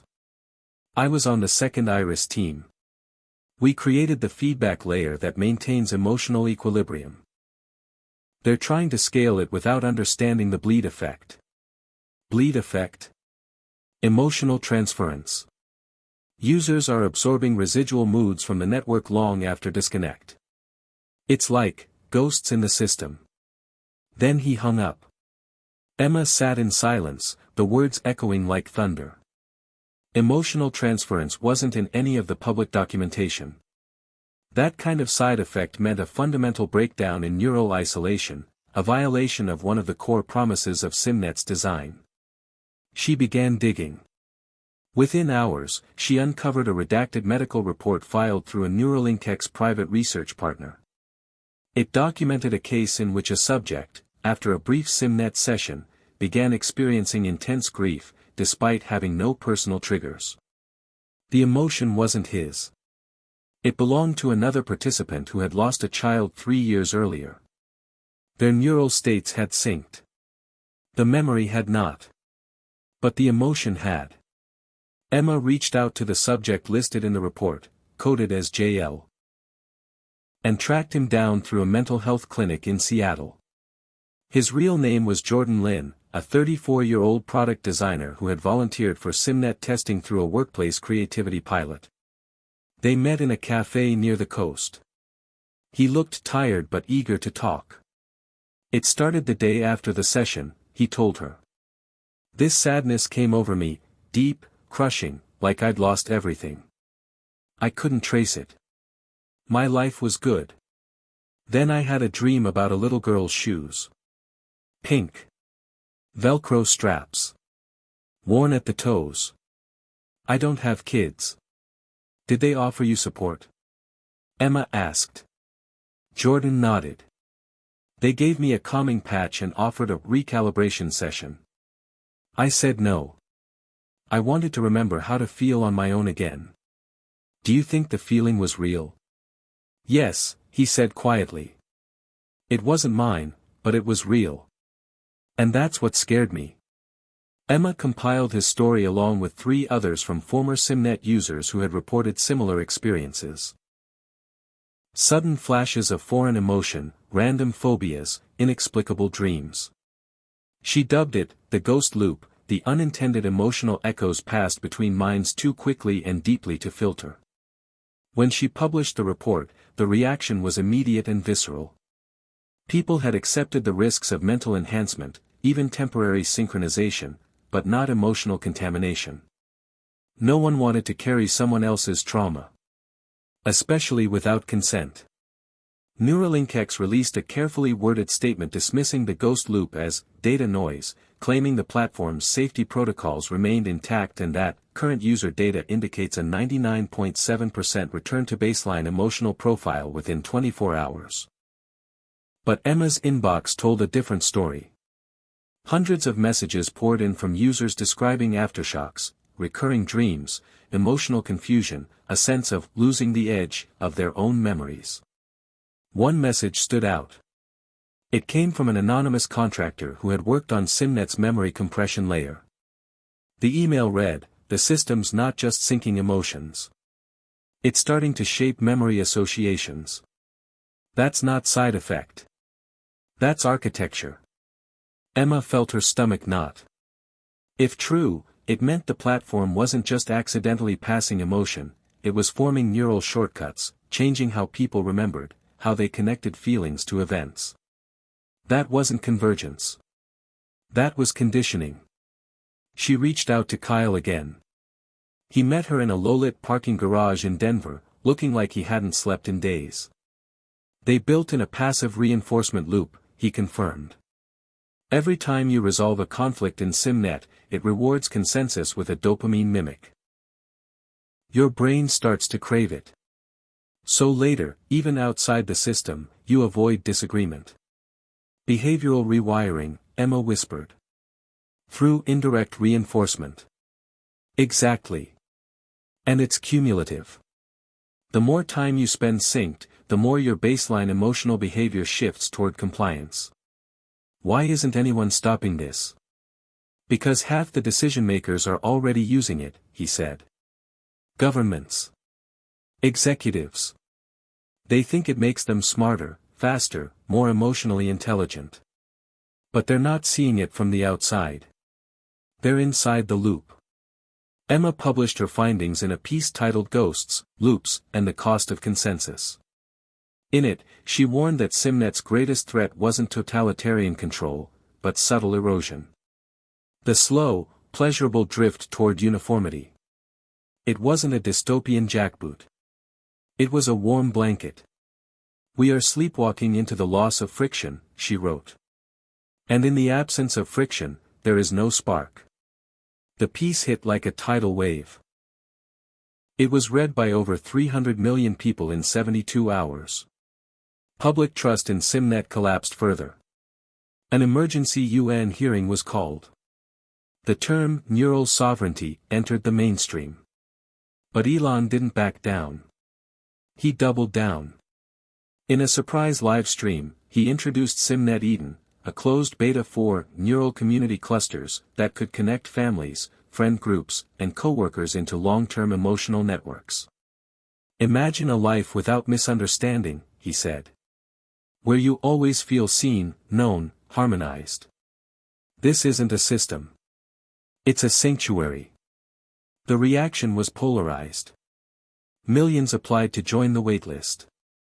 Others compared it to emotional surveillance. Emma watched the live stream with a strange mixture of horror and awe. Elon wasn't forcing anyone. He was offering paradise. And some people would choose it. She called Lena Torres that night. This is going to fracture the world, she said. Not just politically. Philosophically. Lena's voice was grim. We may be looking at cognitive divergence. Two species. Those who sink. And those who don't. Emma sat in silence. Two species. One optimized, emotionally regulated, unified. The other raw, chaotic, human. Could they even live alongside each other? Could they understand each other? Or would empathy itself become a casualty of progress? The next morning, she looked at herself in the mirror and asked a question she hadn't dared ask before: would I feel more at peace if I joined them? The answer terrified her. Not because it was yes. But because it was maybe. It began with a whisper, an encrypted message passed through hidden forums, anonymous tip lines, and the private inboxes of disillusioned SimNet engineers and ex-beta testers. The message read, "They can't predict non-participants. The loop breaks when we walk away. Refuse the sync. Choose the friction." At first, it seemed like just another fringe reaction to SimNet Eden. But within a week, it had a name: the Opt-out Rebellion. What started as a digital counter-movement quickly evolved into something real, physical, organized. Young people in tech-saturated cities began gathering in what they called static zones, public spaces with strict no-wearable policies, no neural interfaces, no AI curation. The goal wasn't regression. It wasn't about destroying technology. It was about preserving mental sovereignty. Emma visited one such static zone in Portland, Oregon. It was nothing more than an abandoned warehouse refitted with blackout paint and old-school magnetic shielding. The walls buzzed faintly, like static on an empty radio frequency. Inside, people sat in circles talking, no devices, no headsets, no overlays. One girl, maybe 19, explained, "This is what it's like to think without echo. Without everyone else's filtered thoughts bleeding into yours." Emma looked around. The air felt heavier here, more electric somehow, charged with unsanitized thought. Outside the building, a handwritten sign read, "Welcome to the friction field." The movement grew fast. Faster than Neuralink X or regulators anticipated. Universities began to see waves of students opting out of neural enhancement programs. Artists, writers, and independent developers started forming co-ops where cognitive synchronization was banned. A new slogan spread: unlinked, unfiltered, undeniable. Emma reported from the ground, documenting these groups as they emerged across the US, Europe, even in parts of South Korea and Brazil. These weren't just Luddites or conspiracy theorists. They were therapists, engineers, musicians, people who believed in the power of individuality and imperfection. Elon, when asked about the rebellion during an earnings call, dismissed it: refusing cognitive evolution is like refusing to walk upright. It's nostalgia, not progress. But Emma knew that wasn't entirely true. The rebellion wasn't about rejecting progress. It was about redefining it. Could humanity move forward without flattening what made it unpredictable, spontaneous, human? The tension escalated. Several companies tried mandating SimNet Lite integration for their employees, only to face walkouts and lawsuits. In one landmark case, a programmer sued her employer after being penalized for not participating in a synchronization session. The court ruled in her favor. The precedent was set: forced neural integration was a violation of cognitive liberty. Yet still, demand for SimNet Eden surged. Families began opting in. Couples sync therapy became a billion-dollar industry overnight. Some claim they'd never felt closer to their partners.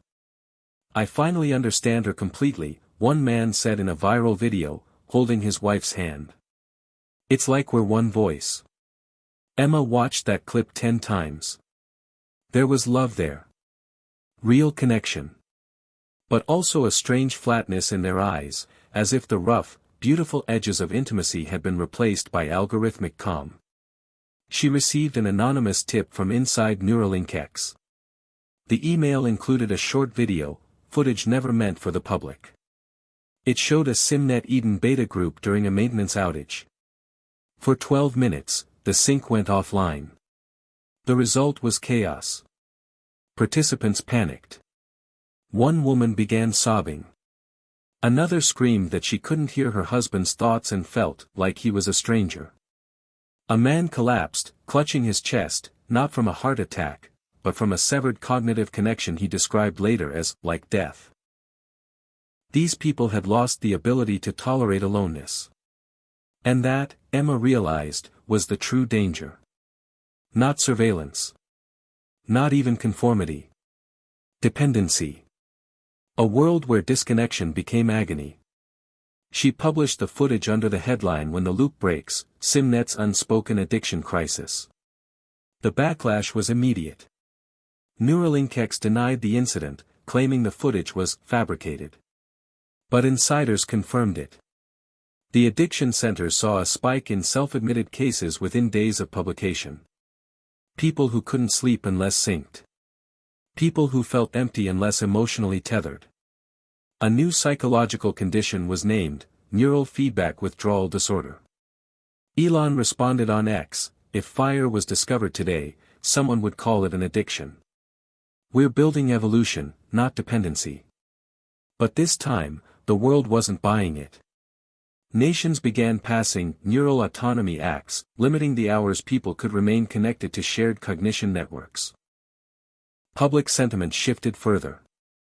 Polls showed that over 60% of Americans now favored strict regulation on neural interfaces, especially those affecting emotional states. In this climate, the opt-out rebellion began organizing its first global demonstration, the Day of Disconnection.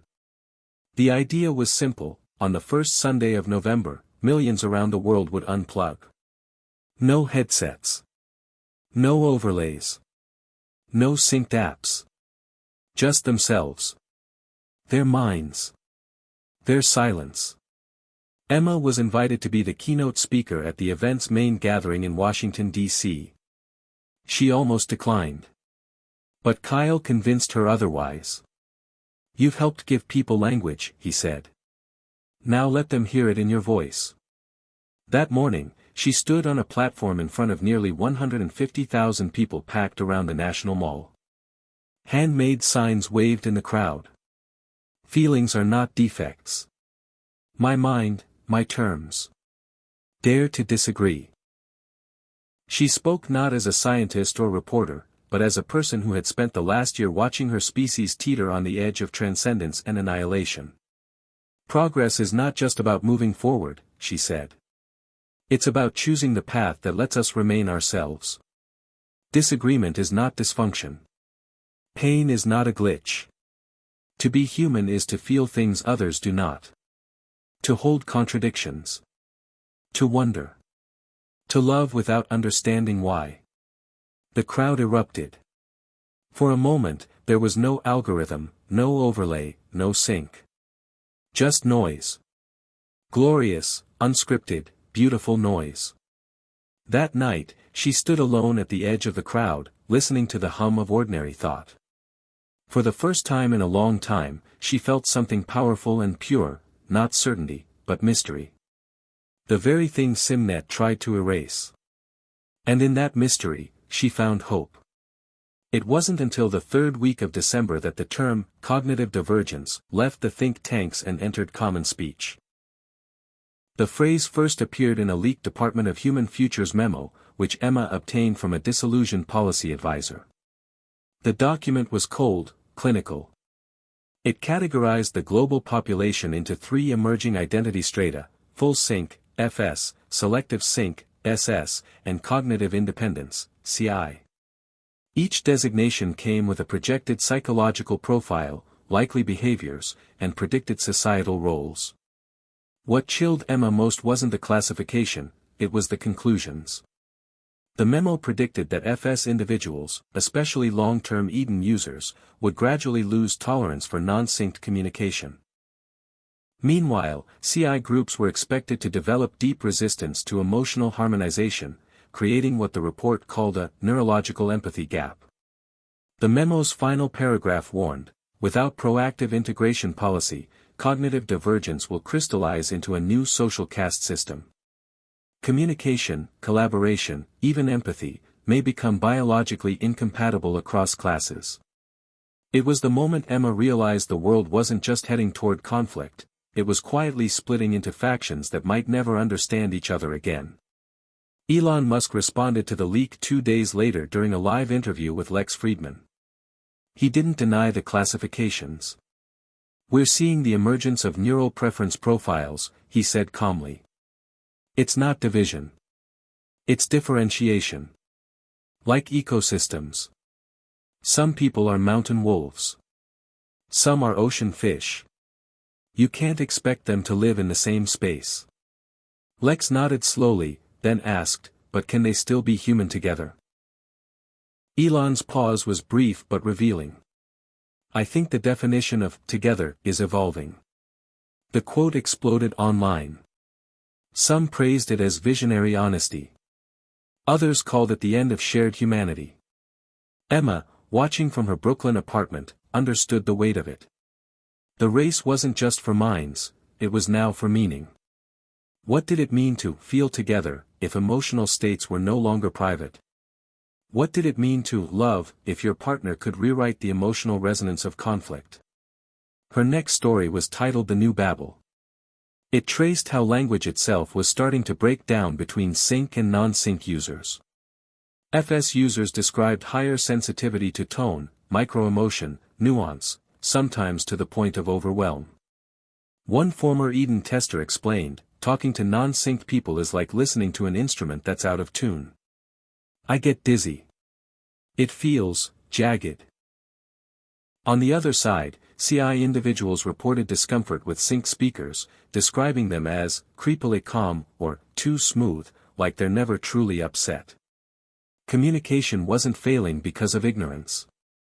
It was failing because emotion, that ancient universal translator, was no longer universal. Even literature was fracturing. FS authors began publishing books that used dynamic emotional resonance tags. Readers inside the loop experienced the text's emotional tone in real time, synced across thousands. Meanwhile, CI writers doubled down on ambiguity, irony, unresolved endings. Both camps accused the other of emotional manipulation. Emma attended a closed-door roundtable in Geneva where world leaders and tech giants discussed potential neural standardization protocols. The idea: create a global baseline for emotional sync safety. But there was no agreement. The Chinese delegation wanted mandatory integration across education systems. The European bloc pushed for a neural Bill of Rights. The US wavered, split between innovation and civil liberty.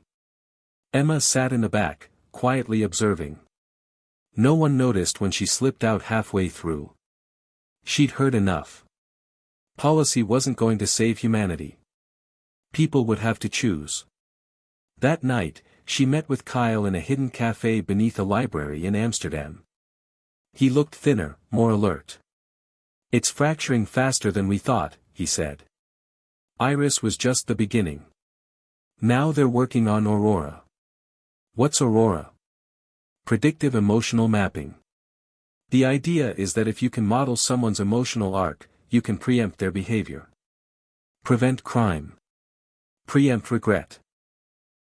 Think Minority Report meets couples therapy. So they're going to map feelings before they happen. Not just map. Modify. If they think you're heading toward grief, they can route you toward acceptance instead. Before you even know you're sad. Emma closed her eyes. That's not just predictive. That's preemptive surgery on the soul. Kyle nodded.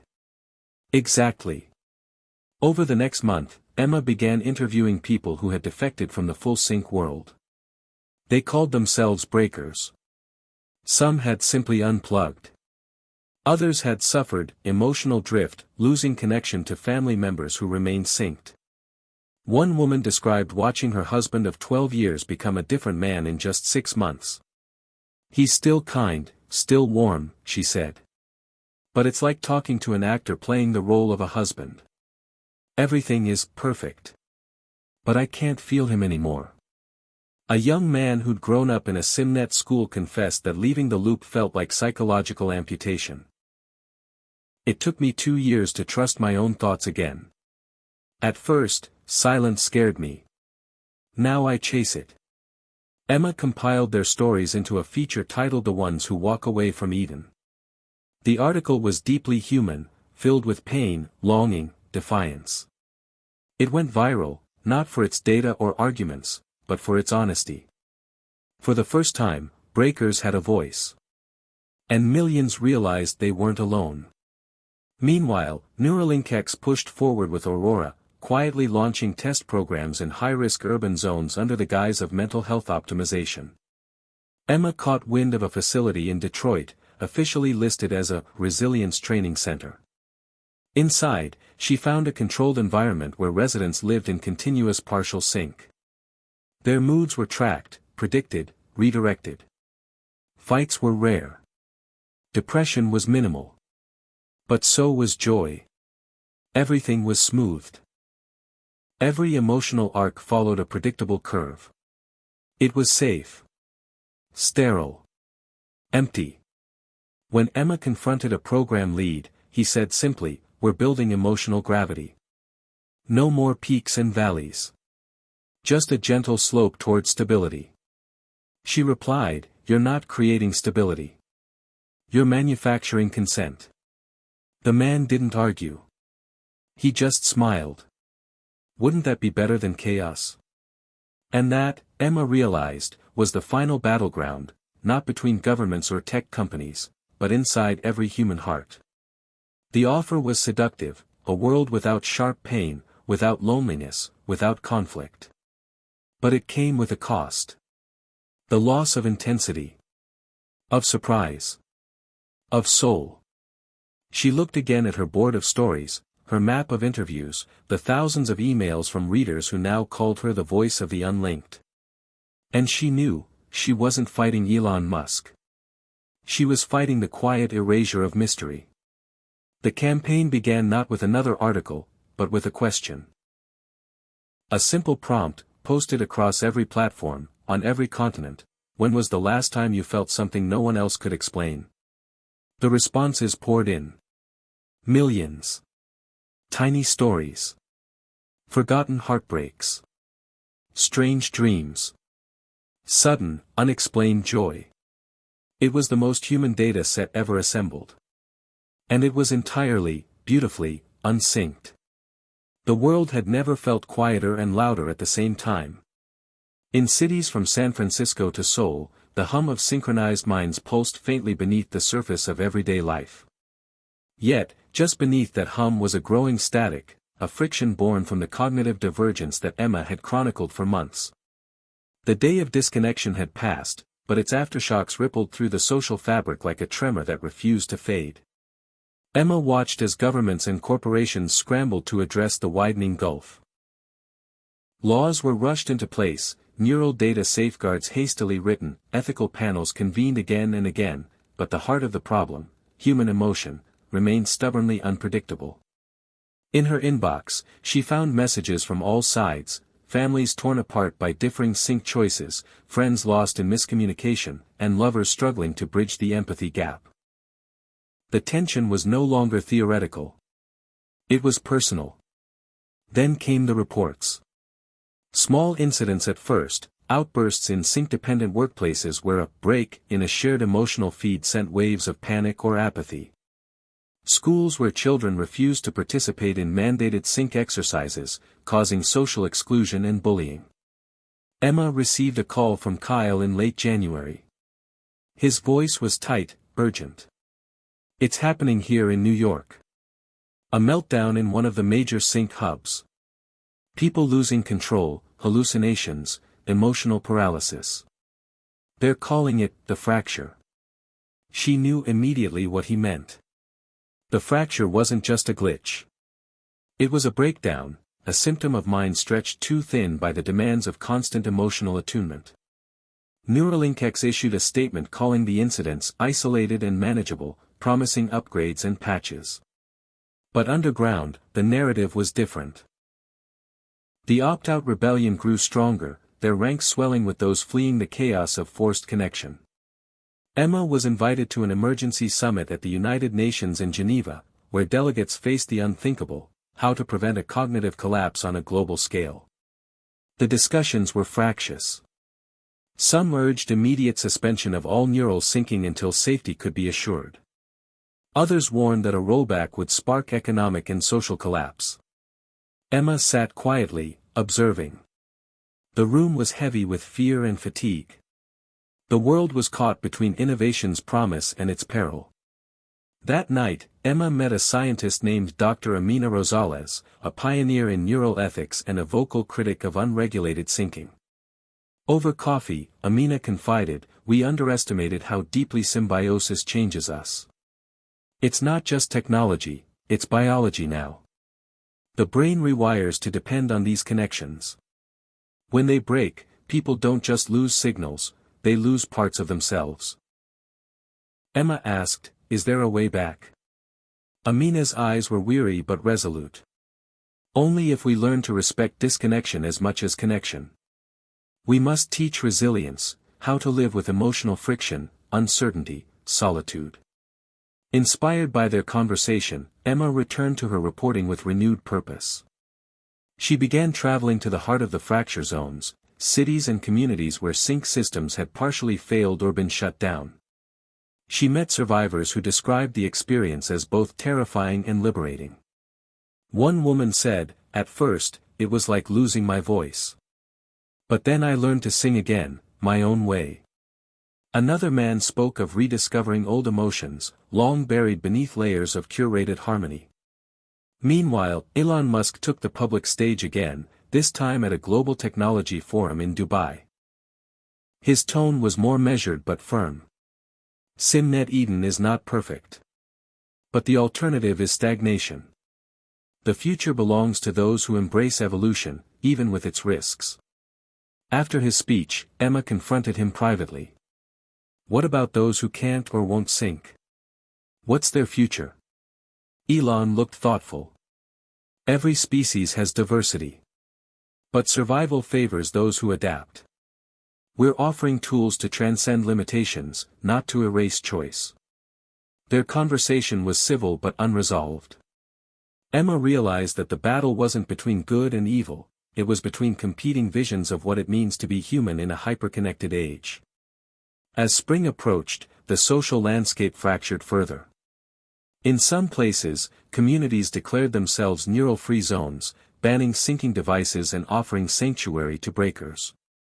In others, full sync integration became mandatory for schools and workplaces. Media narratives polarized, painting breakers as stubborn relics or heroes of freedom. Emma's own mental health wavered under the weight of the stories she carried.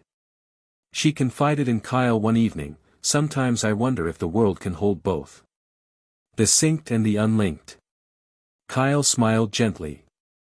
"Maybe that's the real evolution, learning to coexist with our contradictions." Then, unexpectedly, the tipping point arrived.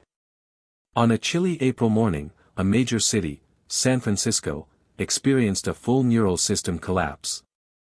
The servers managing SimNet Eden went offline for 18 hours.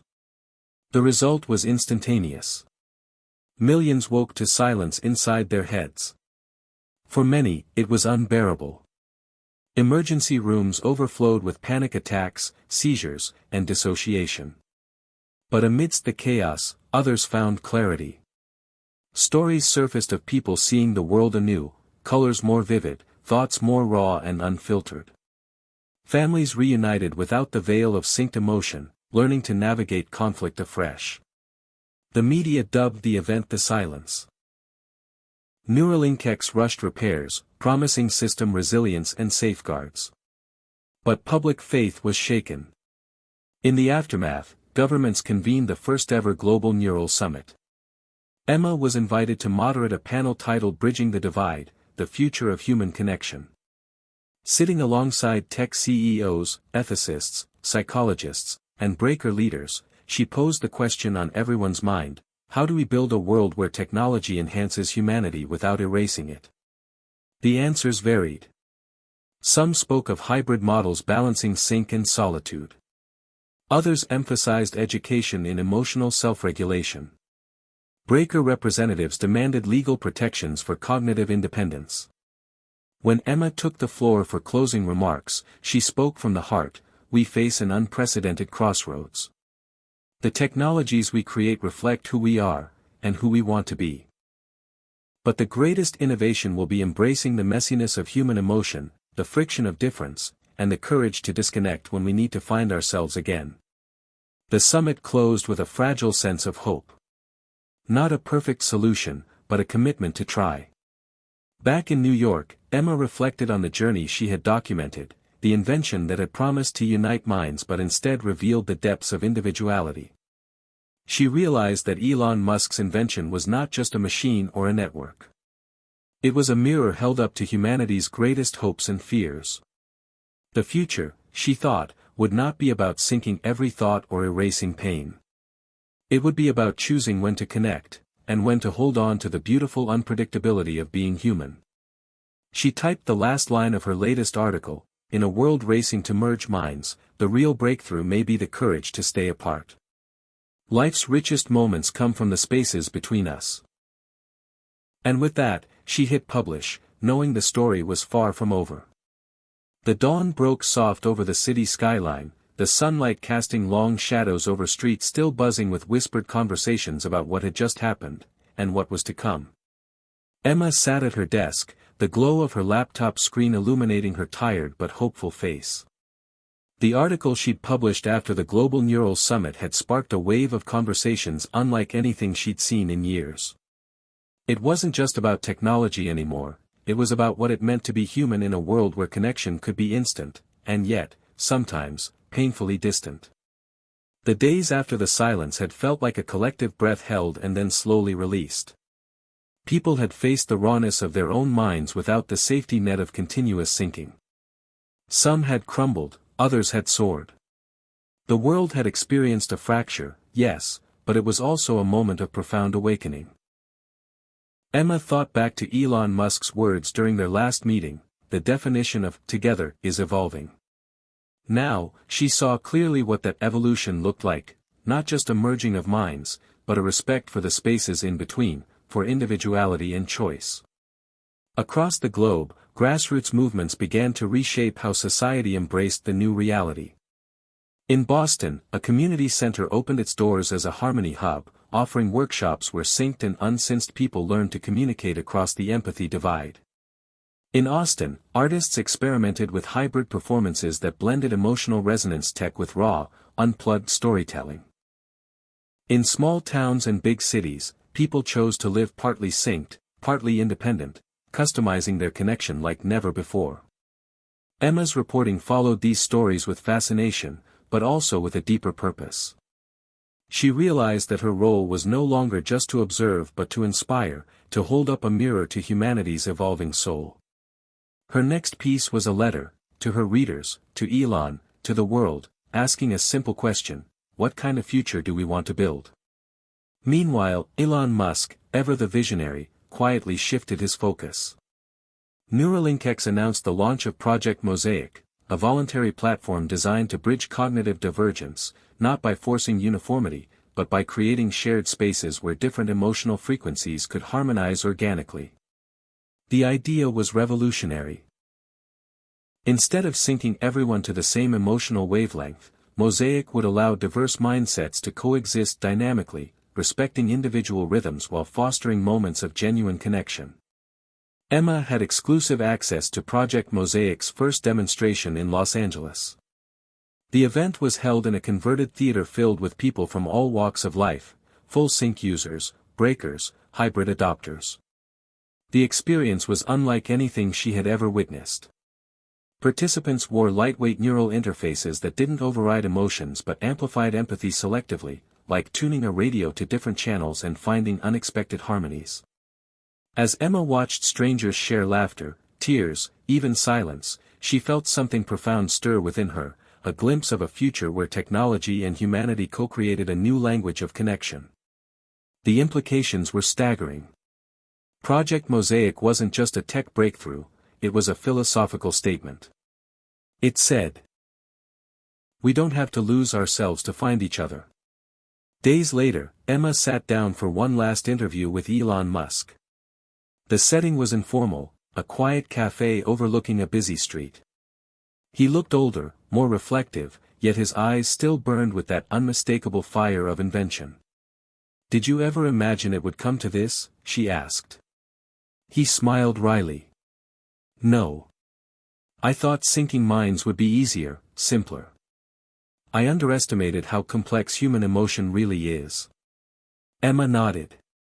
"And what now?" Elon leaned forward. "Now, we learn humility.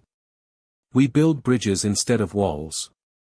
We create not just technology, but understanding. The future isn't about perfect connection, it's about meaningful connection, in all its messy, beautiful forms." Emma smiled. "Sounds like a new beginning."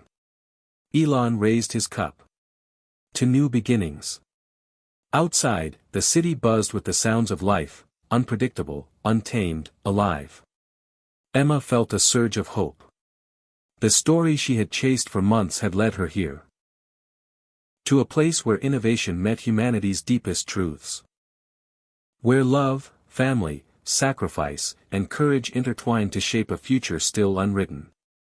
She turned to her laptop and began typing the final words of her series. "Life is full of surprises, but love will always lead the way."